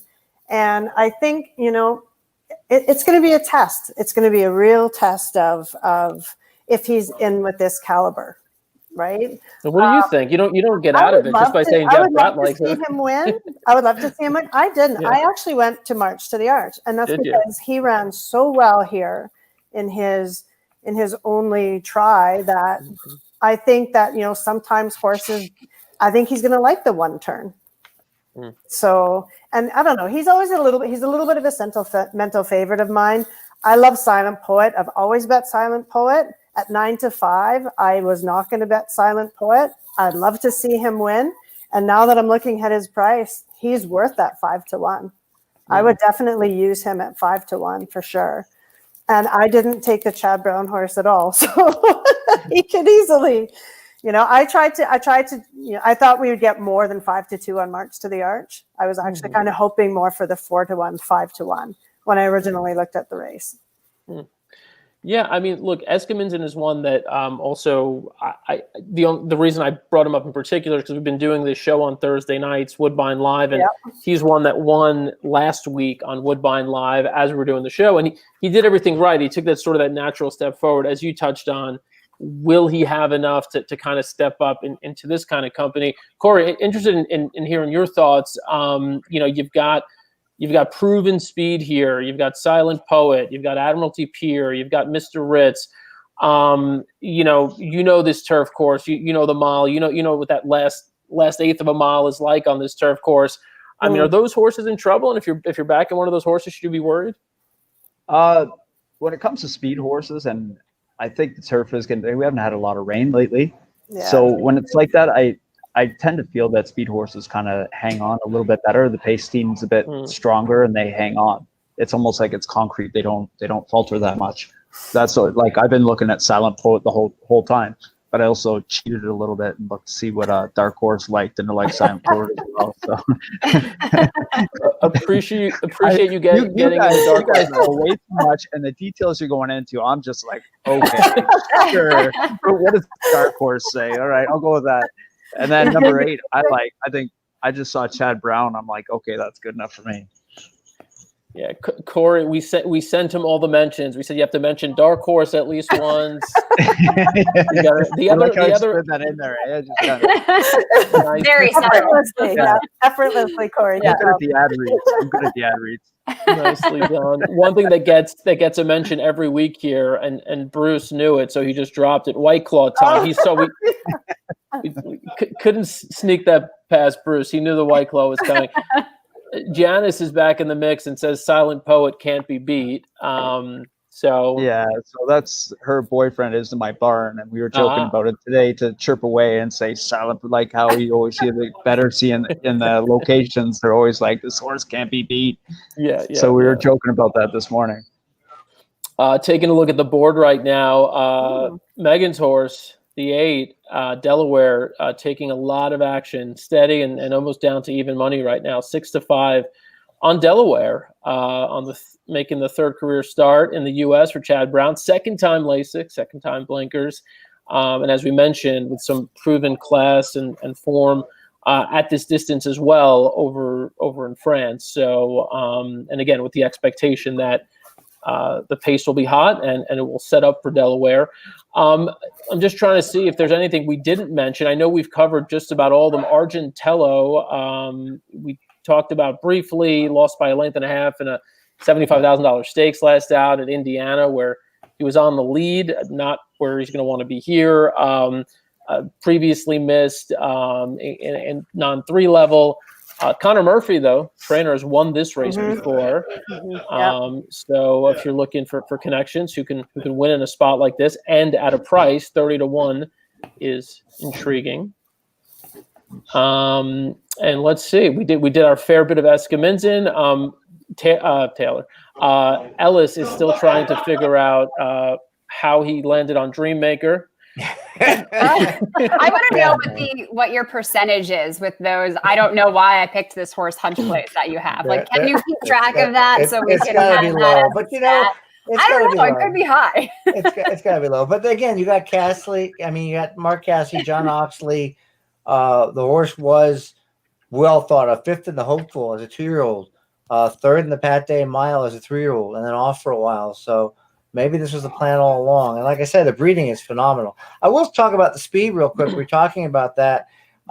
There's an old cliche I use a lot, which is grade 1 horses win grade 1 races. In this case, grade 2 horses win grade 2 races.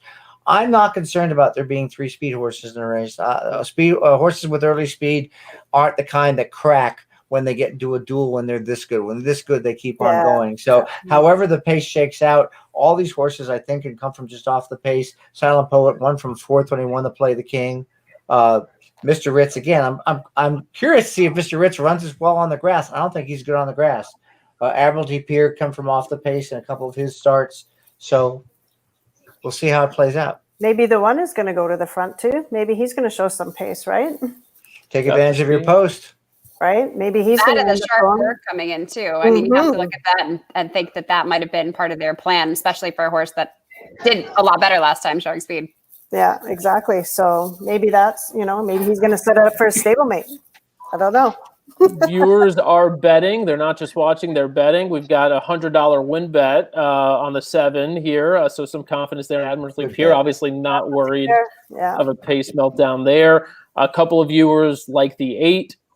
The 8 now. I mean, well, obviously Delaware looks like go off as the favorite here, 8-5, and they're off. So let us get you some sound, and you can enjoy the race. They came away from the opposition early by 2 lengths to Eskaminsen. Delaware on the outside as Admiralty Pier floats away in front. Coming up the rails, Mr. Ritz slicing into third spot, tracked by Argentello as Dreammaker also joins the party. And last is March to the Arch. Racing out in front by about a half is Admiralty Pier, nudging forward Silent Poet, and Mr. Ritz is on the inside. Right behind them, Argentello settling well. Eskamins on the outside. 1 to Dreammaker under a tight rein. In the back, second last, Delaware. And last is March to the Arch. Admiralty Pier still out in front. Out by almost a length. Trying to come away from Silent Poet as they race down towards the half mile. And now taking on Mr. Ritz having some trouble there. Argentello's come through to share third as Mr. Ritz got a length and a half behind the top 4. A couple away is Delaware. Wow, they did that second quarter pretty fast. A couple away last, Dreammaker. Admiralty Pier has been very assertive out in front. A length Mr. Ritz is re-rallying. Is still handy in you know what? It's a long stretch. Outside, Mr. Ritz as they corner up the inside. March to the Arch. Silent Poet not done with it all is coming. Admiralty Pier taken on by Silent Poet, and they're clear of Mr. Ritz down the outside. It's Admiralty Pier fighting tooth and nail. Finish 1-2. The Arch is March to the Arch is rolling. March to the Arch. Rolling home on the outside, and March to the Arch is grabbing Admiralty Pier in the final furlong and really has come alive beautifully for Nice call, Sherry. Nice job. Wins the King 80 by 2 lengths. Nice call, Sherry. Admiralty Pier, I'll take it. Hey, that was, look, March to the Arch ran a really nice race, got out, did what he was supposed to do. Admiralty Pier ran huge, an insane. That's 46-1 and 109-1.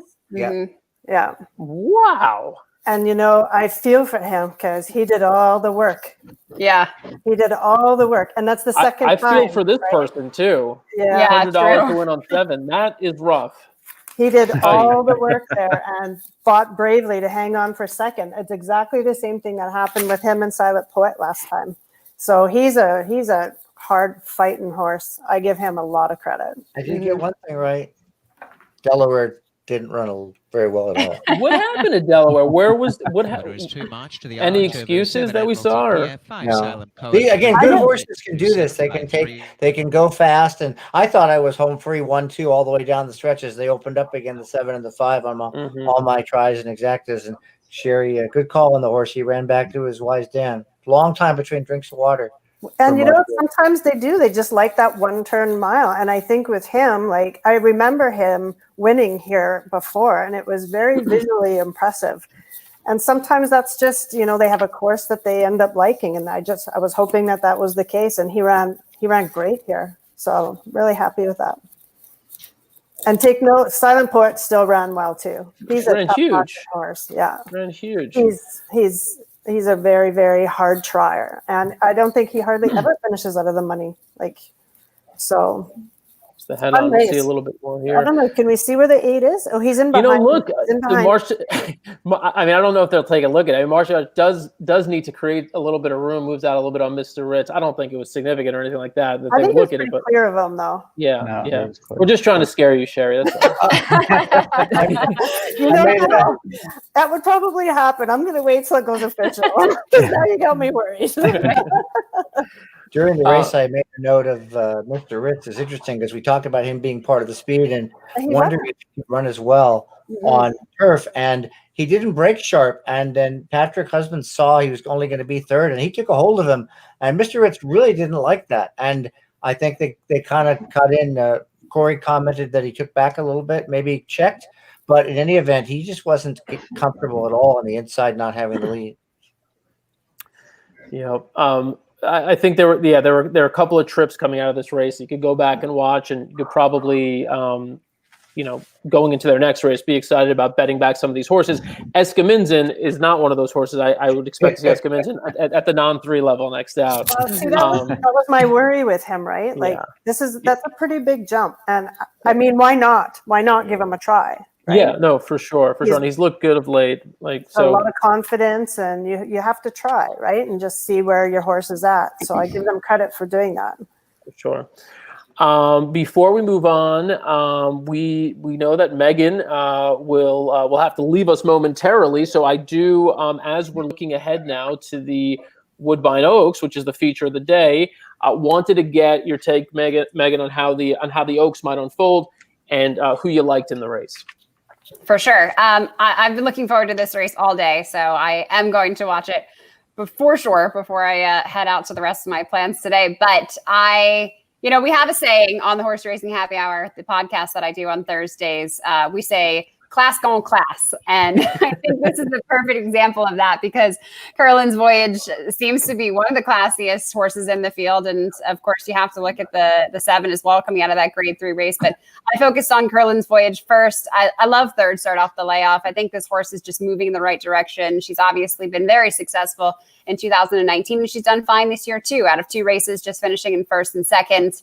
The stretch out is the one question mark. The fact that she's done well at 1 mile and a 16th does give me more confidence, but it is the first time that she's going to get back to the route this year. But I just felt like the connections were certainly very capable of getting her to the finish line first. And she looks to be a horse that's training really well. But I did also look towards the 7 horse. And you'll have to excuse me because I downloaded my form way before odds were out there. So I actually don't know what these horses are at the morning line. But blinkers went on for this one, which I like, because I feel like she needs just a little bit extra finish. And sometimes putting the shades on can really help with that.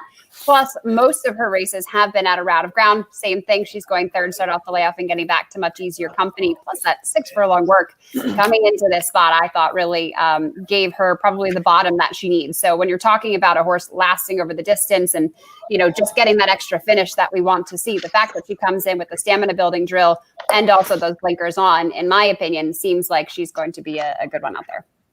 All right. Great setup for this race, which we're excited for. And we're excited to have you here today, Megan. Thank you so much again. Just a reminder, Megan, as you know, you could find her on TV. You could find her on social media. You see her handle right there. Also at VidHorse, her all full-service production company. Check out Megan. She does everything, and she does it all really, really well. Thank you, Megan. Thanks, guys. Good luck. Take care, Megan. See you soon. So I want to tell you something real quick before you get into it. I was watching I know you cut away from the winner's circle. Rafael Hernandez did a Frankie Dettori. I saw that. He did a flying dismount. Yeah. I always wanted somebody to do something different. It's like do a front flip or something, right? Like that, though, Corey. I always wanted to, but I was always knowing me, I would break my leg. I'd be like, I'd come up with something different and I'd blunder it, land on my head, and I'd be on YouTube the next day. Well, that's the problem, though, right? Or you'd have a GIF made of you or something. Yeah. Well, in the green room right now is a guy who wasn't riding back in the YouTube days, but he had more than one opportunity to do a flying dismount, specifically in the Woodbine Oaks, because he's the all-time leading rider in terms of wins in the Woodbine Oaks. Excited to welcome in Sandy Hawley. Sandy. Hey, Sandy. Hey, gentlemen. How you doing? Good. Great to see you. Excellent. Good to see you guys. I've been watching the show. You guys are doing a great job. Well, thank you. Thanks for yeah, we hear you. We hear you. Thank you for taking a few minutes with us. You look like you're in a very cozy, comfortable spot. Tell us where you are and where you're watching the races from today. I'm in the family room in our basement. Crew and I are here. Crew says to say hi, by the way, and your buddy. Hey, Crew. Be safe and healthy, Crew says. But I'm here in the basement, in the family room. Pretty cozy here in Lexington, Kentucky. Oh, wow. All right. Well, as Corey never tried to do that dismount. Here we go. Come on. I tried it one time when I was an exercise boy before I started riding, and I got hung up in the stirrups. So, oh, no. Last time you try that one. I'm sorry, Alice, for saying something. Yeah, go ahead, Alice. I didn't know you were my neighbor. I'm in Lexington. Are you? Right now? I live here. Unbelievable. The other gentleman that's on the show is from Lexington. That's awesome. Howdy. All right, Ellis. Howdy. Howdy. Hi, y'all. This is great. You guys could all teach each other a little, a little Tarantese, a little Lexingtonese or whatever you would call it. Terry, how you doing? Still, I'm really good, Sandy. How are you? Great. It Thank feels you. funny, like not being at the track and seeing Sandy and Corey. Here we are. Yeah. You know, because this will be one of those days, especially, I mean, and we normally don't have all 5 states on this day, but, you know, we'd be joshing around. And, so it's strange that actually up in the media room, having a good time. I mean, it's great to see everyone, but this is kind of where I feel like that sense of, you know, missing people, right? We're definitely social distancing. Yes, yeah, at its finest, different countries. But when Corey and I were out on the racetrack at Woodbine, we weren't really social distancing. We were doing a little bumping every once in a while. I wish I rode at the same time you did. Social bumping. Social bumping. It's kind of nice. It's at least a horse name. I think it's a good horse name. Oh, that is a good horse name. Right? Yeah. And I know the owner that's going to reserve it if I tell her. Yes. So do I. I think I know who you're talking about. I'm writing it down right now. So Sandy, let me make sure I counted correctly, because sometimes I have trouble counting this high. 8 wins in the Woodbine Oaks? Yeah, it was 8. Yes. All right. I mean, I had a good agent.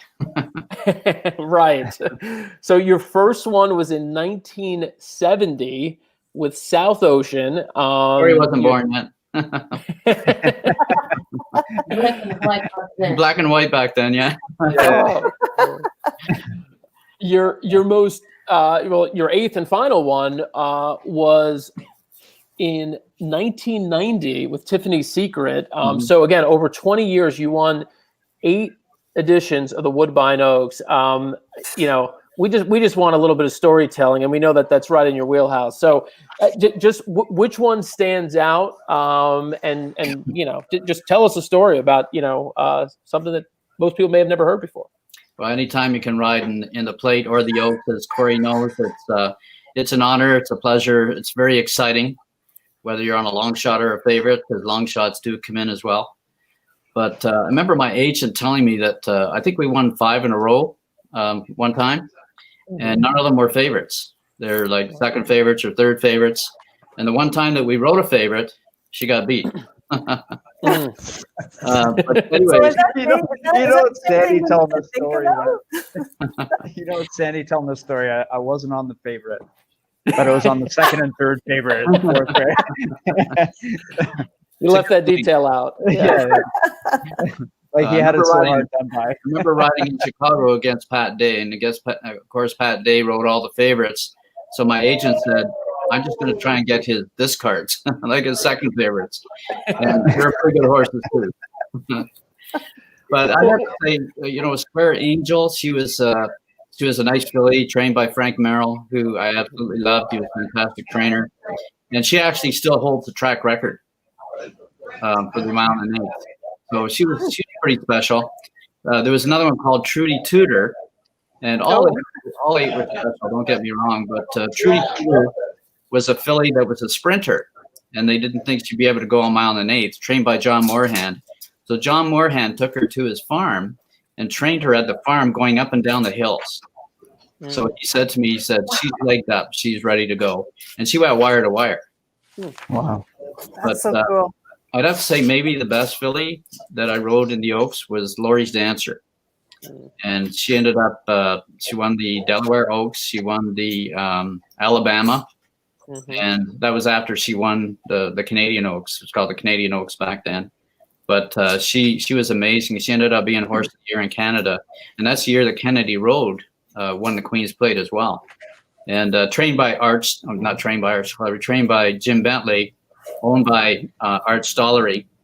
And I think Helen was down as the owner, Helen Stollery. That's Art Stollery's wife. But if you don't know who Art Stollery was, he actually held my contract. I was under contract to Mr. Stollery. He built Angus Glen Golf Course. It was called Angus Glen Farms back then. He built Angus Glen Golf Course where, as you know, they played the Canadian Open there before. It's an amazing golf course. So he was, a great guy. He had great vision, and he had some really good horses. And Laurie's Dancer was one of them for sure. That was a nice, and you actually, it seems like, based on the ones you mentioned just about all of them in that that incredible 5-year run. I mean, to win this race 5 years in a row. How about, I just wonder, how about the last couple too? You'd won in 79 with Kamar, and then it wasn't again until 88 and 90, winning those last couple. What were those like? And anything stand out in particular about those with Tiffany Secret and Tilt My Halo? Well, they were both Samson farm horses, and I was riding in California for 10 years. I lived there for 10 years. Decided to come back to Canada, and Kamara was, while I was still riding in California, I remember my agent, Colin Wick, called me up and said, I got a nice filly for you to ride in the Oaks if you want to fly in for the Oaks, and I did. And I think she finished second, but the winner was taken down. I think the winner bothered me, and the winner was taken down, if I remember correctly. But the last two were both Samson farm horses, and I was riding all the horses for Mr. Samuel at the time. Jim Day was the trainer, and they were both really, really good fillies. I mean, anytime you can win the Oaks, as Corey could say, they're always good fillies, and they go on to do great things. So it's going to be an exciting race today. Really exciting. Absolutely. Well, if I think the timing is right here, I could pull the screen up. Hopefully we've got the signal going so we can look at the board here for this year's Oaks, full field. And I don't think too surprising. The horse on the rail, she's taken all the early money. Curlin's Voyage, she's the one I think there's been the most buzz around. And to the outside, we mentioned the one drawn way out wide is Infinite Patience. She's expected to be the controlling speed. And your second choice at the moment is, I think, maybe the biggest surprise off the morning line. 15-1 morning line, now 5-2 for the 5 of Fleet Catherine.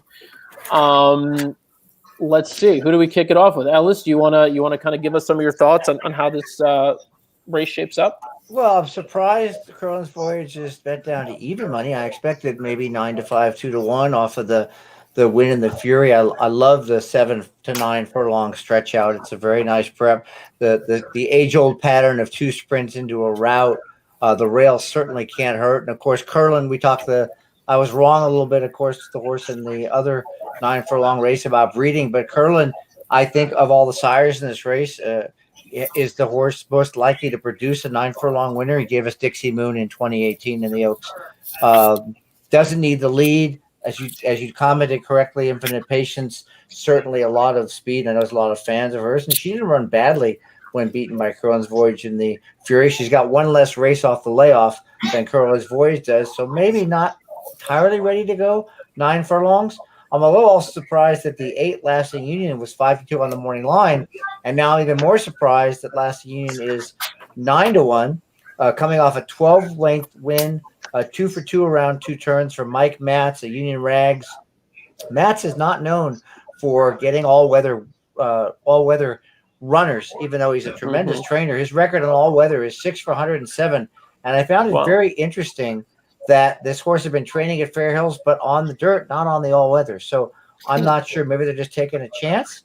The interesting horse for me is the 6 Mizzen Bow, by the way, the horse I'm playing at 2nd and 3rd. 29-1. Yeah, my and Infinite Patience. I think if it can hang on. So just so you know, my play in the race is only a trifecta, and it's going to be 1 Curlin's Voyage over the 610 overall and 1 overall over 610. I'm hoping one of those 2 finishes 2nd or 3rd. I don't care who's in the middle. It's only like a $12 bet, so if it pays 80 or 90, I'll be very happy. You can make Sugar McGahee ships up the 2 pilot episode. This horse is really well bred. I looked up the dam because I was curious about Sugar, because he's not known for synthetic at all. He's had 1 synthetic starter in the last 18 months. And this is a Chiefswood. The only other foal of the dam was a horse named Bold Script. I'm sure Sherry and other people are more familiar with. But Bold Script won $416,000, was beaten in neck in the 2019 Oaks. That's probably the reason that Sugar's shipping this horse up. This horse has breeding to get the all-weather and get the trip. Mervalo, I know who Megan talked about, 4 she left, coming off with 4th in the Celine. Just Leave Me Alone, coming off a maiden win A Fleet Catherine, as you said, Dan, taking money off 2 wins at 7 furlongs on the grass. Okay. November Fog, the outsider in the field, and logically so, a little slower than the rest of these. I think I covered them all. Yeah, you're good. That was a really nice job of setting it all up. So thank you for doing that. Sherry, I might be mistaken, but I think I've seen you mentioning Merveilleux quite a bit. Yeah, you know what? I really like Curlin's Voyage as well, but I Merveilleux is always gives. Oh no! All to her. Oh, did I freeze? She froze for a second. Yeah, after doing about 3 miles to try to find your current setup. Yeah, but we got you now. Go ahead. Sorry. You know, I think Merveilleux is just a really tough, hard knocking, gutsy filly, and I think she does deserve a lot of respect in here. She's going to run her heart out. The blinkers go on today. I think that she had a little bit of trouble, and not trouble, but she was a little bit wide in her last, and maybe the pace wasn't quite there. But you know what? I really don't think that she can be discounted. I do think Curlin's Voyage will be tough too, because she does like the distance. And for me, I'm going to be using Long Shot November Fog underneath. Sentimentally, yes, I am. Of course, for all of us. Yep. But you know what? Stranger things have happened, and I think that, you know, you really need to sometimes take a shot. Look, I don't mind November Fog here. Yeah, no, I'm with you. I don't mind November Fog. To me, I thought Infinite Patience would be sure to go from the gate. The question is whether she needs to work to get there. I think at least she looks faster than the 8 Lasting Union, who will probably go. And then down closer to the rail, you have the horse that Ellis mentioned, the 2 Pilot Episode. That one has some pesky speed, I think. And so, you know, there are 3 or 4 here who could potentially go. And I think if Infinite Patience gets loose, she's dangerous. If she doesn't get loose, if those 3 or 4 go with her, then you start looking at maybe a price from off the pace. And for me, I didn't think November Fog was impossible. November Fog, you know, she raced against Curlin's Voyage and Merveilleux and came third last year. Absolutely. I think the only races she hasn't run well, there have been excuses, or she's been running like when she was on the lead, she didn't want to be on the lead, you know, like she prefers to come from off the pace. And I think she'll be able to do that here. And if the pace is hot, I would not be completely surprised. And that's what it's all going to come down to, right? And there's so many different avenues that this race can go, but we need to remember that they're all 3, and anybody can step up at any point. And sometimes, you know, it's fun to just take a little shots and play around with trying to get a price in underneath, right? I have a question for Sherry. So it's very unusual to see a trainer add blinkers for a stakes. Is there any stated reason why I can't say the horse's name. Merveilleux is adding blinkers the for M the horse. stakes race? The M horse. Well, yes. you know, I thought about that because I wasn't quite sure why the blinkers would be added for a stake. And then I was wondering if it was because maybe she was looking around a little bit in that last one last time, and she got distracted because she did have a really, really wide trip. So maybe they just thought that this would keep her more focused as to what's going on in front of her instead of looking around. Right? That's the only thing that I could really think of. And remember, this is what they did with Wonder Gadot as well. They put blinkers on for her for the Oaks. I like how you said that. How did you say her name? Are we going to go that road? Yeah, that was kind of cool. Because she lost to Dixie Moon that year in the Oaks. And then she came back with blinkers on, and she ended up beating the boys in the Queen's Plate. So, you know, I was leery about that move there, but it seemed to work. So, you know, maybe they just want to make sure that for this race, she just keeps to task. By the way, I'm getting a message right now from my dad, who is, you know, French Moroccan, with the enunciated merveilleux. Get it right. Sandy, how did we do with that one? Did we pronounce that one right? We needed to ask Robert. Don't ask me. Just say it fast. Just say that. We temporarily lost the signal. We've got it back now. Corey, I have a question for you, and I'm going to ask the same thing to Sandy. Corey, is there anything you see or that you've seen in looking at the horses in the saddling enclosure or so far on the track that stands out to you, just in terms of body language or anything you'd like to see from these fillies? They've all seemed like pretty generic to me and all normal. The one thing that I notice, if I was like Ellis or yourself, and when it comes to body language, unless I've been following that type of horse throughout the last few starts, I don't pay attention to it, because some horses, Sandy will know this, some horses, like I've had horses that have been sweating, they'd sweat so much on post braid and they would win. Right. So if you saw him for the first time, you're like, oh, that horse is done. But it's like, no, this horse does this every time. So unless I'm following actual horses throughout their career and stuff, I don't really pay attention to body language or anything like that. Yeah, that's a pretty good point, Corey. This is Sandy here. And yeah, I've had some pretty crazy horses going into post braid and thinking, I don't have a shot in this race. I'm using my whip as a scraper to wipe the sweat off them, and they end up winning. But yeah, I do like a horse that's going to the gate cool, calm, and collected. That's the type that I liked. And all these horses in this race so far, they all look like they're acting pretty well, and they all look great in the paddock. If I could ride any horse in a race, of course, it'd be Curlin's Voyage. This horse has done it all so far, as long as she comes up and runs her race today. I know she's got the one post, but she does come from off the pace. She's never been 2 turns. There's Patrick Hudson's right now. She looks great. It looks like Patrick will be saving ground going around that first turn and trying to find a good spot down the backstretch to kind of ease her out and get her into a good spot. But she's bred to go the distance. She's never been over 7 furlongs, but yeah, she looks great. Another one, Lasting Union, she looks really good too. Coming in from out of town, never raced at Woodbine, so that'd be interesting to see how she runs. And Infinite Patience, boy, what a filly she was at Hastings Park last year. She was 5 for 5. She was Horse of the Year. Actually, part owned by Nugent Hopkins, who is a player for Yeah, and I'm good friends with Eddie Olchuk, and I remember Eddie saying that he owns about 12 horses, part owner of about 12 horses. So it's nice to see that he's got a really nice horse in this race. She came in from out of town last time, and I heard it was like about 35 degrees, and she'd only been there for 4 days. Lauren Richards said she's training great, so I think she's got a great shot too, shaping up to be a great race. What does anybody have any opinions on the next horse that we're going to see here? That one at the distance lost out. Just leave it alone. Because and she's moving up in class as well, but she won at the distance.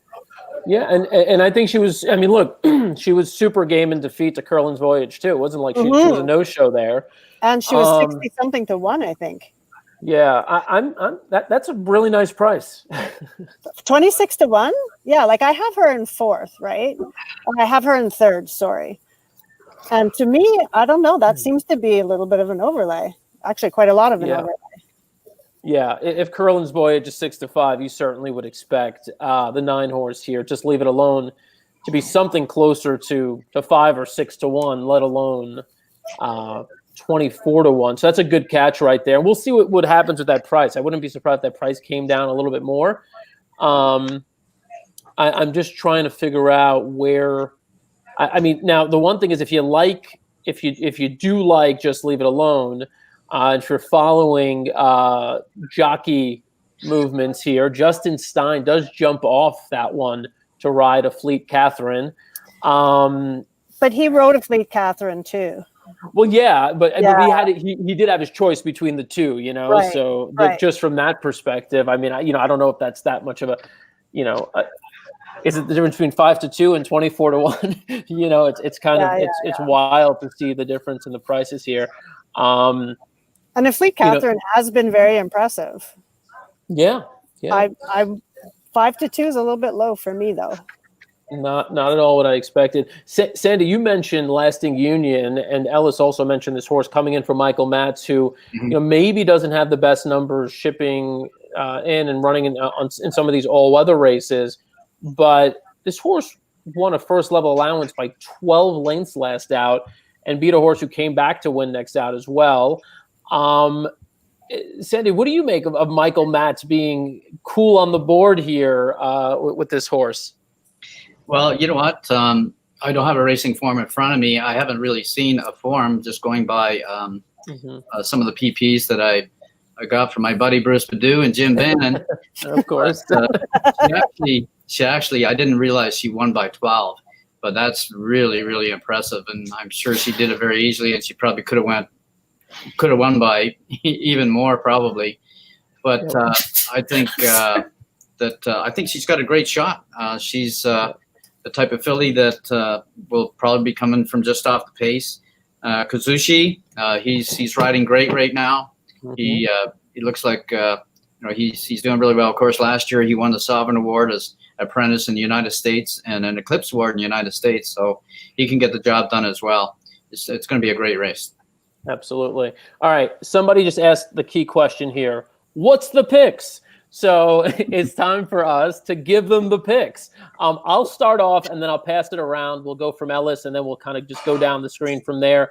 Look, when I handicapped this race, I landed on Lasting Union, the 8-horse. So, I mean, I'm going to kick myself if I don't stick with this horse, especially at this price. I also thought Infinite Patience was good enough to get to the lead and would be there for a long while. So 8-10 for me on top. And underneath those, I liked Merveilleux to round out the exactas and tries. And then I thought November Fog from Off the Pace could be that big price you want. 88-1 right now, November Fog, or 86-1. So definitely throw her underneath in your combinations. And of course, if you don't want to get burned, you probably want to use Curlin's Voyage underneath as well. I just said half the field, but Lasting Union, Infinite Patience, Merveilleux, November Fog. If you made me stick to 4, Ellis, go. Well, I think Curlin's Voyage is the one to beat, and the way you play it is how you structure the bet. At 8-5 now, I would bet Curlin's Voyage to win as opposed to even money earlier, but I'm going to stick with my original plays, which is to get one of two speed horses to hang on for second or third. So my play is going to be a simple one. It's going to be a trifecta of the 1 Curlin's Voyage over the 6 Mizzenbow and the 10 Infinite Patience in second with everybody in third, and then reverse the second and third. It'll be 1 over everybody, 1 over all over 6-10. And that's how I'm going to play the race to try and turn 8-5 into maybe 5-1. Corey, give us something. You guys got it all wrong. I studied this all day. And the one point that you guys all missed, and I'm taking my studying from David Portnoy from America's Best Racing Videos, and gray horses don't lose. So there's 4 gray horses in this race. And I'm betting a 4-horse exacta box with the 2, 3, 4, 6. Right. Only because this is your first time on with us and we want you to come back. We'll let you get away with that. But next time, we'll see afterwards. Sherry. 1479, exacta try box for me. All right, simple enough. And Sandy, you mentioned a couple of horses. If you were to give a bet out, how would you bet it? Dan, as you know, jockeying for the worst handicappers. Corey, good luck. Good luck to everyone. But I like the 3 horses that I mentioned, the 1, 8, 10. If you're an exactor better. $2 a show, crew said. There you go. On Curlin's Voyage, yeah. But if you're a triactor better, 1, 8, 10. Exactor better, maybe box 1, 8, 10 as well. Okay. Very good. So we are coming up to, it's 0 minutes to post, and it looks like they're about to start loading here in a moment. I'm not going to lie. As I'm talking to you, I'm multitasking and putting some last-second bets in. So if I sound distracted, that's why. I will give you the audio here so you can enjoy the call of Robert Geller, who joined us a few moments ago. We're excited to have him on with us live on the show today, as we are glad and thankful for everyone who's joined the show today, including our current lineup here of superstar jockeys, legends, handicappers, and everybody else we've had, including, how about Will coming in earlier with the live report? We appreciated that. Yeah, that was good. That was good. It's good to So- see him back too. Absolutely. Sandy, in case you didn't know, legend, they meant me, right? I didn't hear. I didn't catch it. Sorry. Actually, bad news. I was only talking about Sherry. So, even when I said jockey, I was talking about Sherry. So. By the way, I've been married to Carew for almost a year and a half now. Look at my hair now. It looks like you've got more of it, though. It looks like you've got more, though. You told that joke 3 times on Facebook already, Sandy. No. Oh, yeah, you follow me. I follow you on Facebook too, Corey. Cut it out. It's race time. Let's enjoy this. All right, here we go. Racing in the Woodbine Oaks, and November Fog missed the start slightly. Getting out in front is Fleet Catherine and Infinite Patience coming across from the extreme outside with Bayou Bell shooting up the rails. At the wire the first time and deep on the track. Infinite Patience in front. Bayou Bell in second. The pace is on. A length away third is Mizzenbow.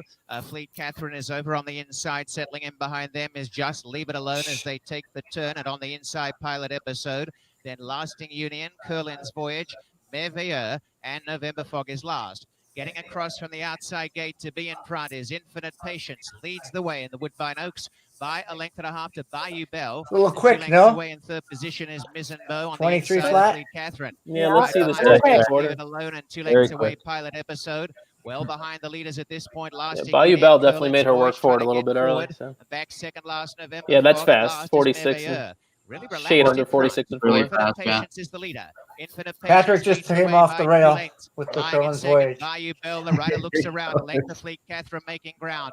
Up in the center goes Just Leave It Alone. Interesting Mizzenbow move. 3 wide. 1 away, Curlin's Voyage. Pilot Episode dropped Ooh, the down. 9 just got Curlin's Voyage shuffled running pretty up the badly rail there. Pretty well, but Infinite Patience in front. November Fog's next. Merveilleux starts to etch into it from the back. And well behind now is Lasting Union and Last Pilot Episode. Look at this, up the rail. Oh my Wow. God. Come to the turn, a Up quarter the rail mile to go the in the 2 Woodbine path. What Oaks, a but great Curlin's ride. Voyage has All the come way up. right through on the inside Uh-huh. and sliced to the front. Goodbye. And Curlin's Voyage has got the lead by a length to a Fleet Catherine. Infinite Patience can't go on. And down the outside, Mizzenbow. Curlin's Voyage in Was the front. 9. Curlin's Voyage chased by a Fleet Catherine. Oh, I'm going to And miss Curlin's third by a Voyage head. Head on the chest, holding the lead to the wire. Wow. A Fleet Catherine and Merveilleux behind, but Curlin's Voyage wins the Woodbine Oaks beautifully. That was impressive. And the money on a Fleet Catherine was right. I mean, she ran really, really well. Yeah, did. did she ever? That was not And an you know- ideal. Yeah. I was a little bit concerned with the switch to the Tapeta for Fleet Catherine, but she ran super. Yeah, she ran super. Curlin's Voyage was just, he sensed the pace was fast. He got into position. It was Yeah. a really fantastic ride, even on a favorite. It was a fantastic ride. And then just the Red Sea opened up on the rails. So he didn't have to lose an inch of ground. Yeah, being in the 1 hole is not a good spot to be, especially with a young 3-year-old. But yeah, Alice, Patrick rode a perfect race and was on the perfect horse to do it. Mizzenbow, probably your biggest price there in the Super, 22 to 1. Was it Ellis or Sherry who mentioned Mizzenbow? I needed Mizzenbow for second or third. You needed Mizzenbow, that's right. Oh yeah, boy, not fourth, third. Yeah, I mean, I know it's there are no moral victories in gambling, but she ran a really nice race there. And I wonder if they take a look at least. It looked like the 9 horse, Just Leave It Alone, got shuffled back pretty badly at one point. I don't know if she took up because somebody came over, but it looked like, and then she still ran on to finish, I believe, 5th, which was impressive. Yeah, and yeah, she got shuffled back there a little bit, and I think it took a little wind out of her sail, but she still fought on. So I give her. Could you tell what happened when you were watching it live? Did it look like she caused her own trouble potentially, or somebody came over? I couldn't really see it. I'll have to take a look at the replay. The incident I saw was Bayou Bell shifted out going into the first turn, and she bumped somebody pretty hard into that. Oh, let's see what this is. Oh, there's Here's some bumping. Well, she's locked in. Well, if they could pull Merveilleux down for you, you'll be happy, right? I don't want to win that way. I'll cash the ticket, but I don't want to win that way. What a gentleman! You see Kentucky really rubbing off on Ellis. Don't become like this, Sandy. Don't be this nice. Sandy was always a gentleman. Come on. Thank you. You know what? It's going to be interesting to see too if Curlin's Voyage goes on for the Queen's Plate now. Yeah, I wouldn't see why not. She was Oh, she was Well, third winter book favorite going into this race. So we should see the times, right? The difference between the plate trial and this one. Mhm. The Curlin's Voyage breeding screams a mile and a quarter. Oh, So, yeah. yeah, just out fantastic. of Curlin or She by was- Curlin. By she Curlin was out of a strong. stormy Atlantic mare. So Mhm. She was Yeah. really strong. Like, Yeah. yeah, she loved the extra distance. Yeah, the one hole wasn't the best post to have either, and she overcame that. Yeah, and you know, she never lost her cool either, right? But Patrick obviously was very confident. He gave her a very, very confident ride. Didn't panic, didn't anything, right? He rode a great race, and as Corey knows too, when that hole opens up, to be able to have the horse just to shoot up in there really quick so it doesn't close back up on you. Yeah.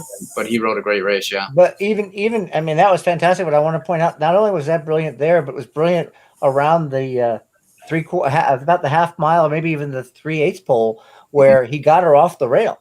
Yeah, and he got into a place where he could go either way, inside or outside. And then when the speed horse is tired, he was able to go inside. But putting yourself in position to be in position at around the 8th or 3/16, as you both know, Corey and Sandy, that's key. And I watched that move, and I thought he could get trapped here, especially if they start backing up off a fast pace. When we saw that 46 and 79 100ths half mile, and that was the key, was getting her into position even then, early in the race, to be able to make the decision then. And then, luckily, as tired horses do, they came off the rail. He just got to shoot in there. I don't know if you noticed it, Sandy, but I was watching replays of her, and she looks like a very awkward horse to ride. She holds her head like very high, and I was almost doubting her, but the talent was like coming through in every race, right? Yeah, it is a little uncomfortable to ride a horse that runs with their head kind of high, but that one there, I wouldn't mind riding, Corey. I hear that. Give Now, what kind- Corey a what kind of couple of discount grades, he'll are be we gonna happy. That's all he wants. What kind of discount are we gonna get? Oh yeah, hopefully we get a good one. I don't think it'll be Corey Fraser one. I think it'll be Natalie Gomez one. Reading a couple of comments from viewers who are watching. Lisa, thank you. Said she's appreciative that she could watch it here and on Facebook. Thank you for tuning in. She also reminded us, I always try to remember this, but I get so excited when we're watching these races. We always kind of react to them live when we have the audio playing. Some of the viewers go mad that we're talking over the race call. I'll take the blame for that one. We just got excited. I'm sorry. Next time we'll do better. But thank you for tuning in, Lisa. Ron hit the try. He said, I hit the try, but it won't pay. And then a 4-letter word, which I can't say. But hey, at least you hit the try. I mean, that's It'll pretty pay good. something. Yeah, it'll pay something. And Robert said impressive win by Curlin's Voyage. Obviously, Fleet Catherine ran a really nice race as well. Yeah. Let's see. The try, yes, for 20 cents isn't gonna buy you more than a Happy Meal. But if you played the super, then you got a little price there underneath. Ellis's horse Mizzenbow, rounding out that super. $52 for 20 cents ain't bad at all, considering you had all the logicals there, including the one in the Fleet Catherine who was taking all the money. So a really fun day. I'm going to go ahead and remove this from here. I want to thank you all again one more time for joining us today and for spending some of your afternoon with us. This was great. We're going to do this again soon. Anytime for me. Anytime. Great. It was a lot of fun. It's really good to see you guys, even if it's not, in person. Great to see you guys too. As long as I have crew here, I know how to get online. Otherwise, hey, Sandy, I'm surprised Bruce didn't heckle you a little bit more here. I thought he would be on, throwing. I'm surprised he hasn't either. Yeah. He used to heckle me when I was riding. I know that. But all right, great to see everybody. For Ellis, Corey, Sandy, and Sherry, and for everyone who came on earlier, I'm Dan Tordjman. Really appreciate everyone tuning in, and we'll see you.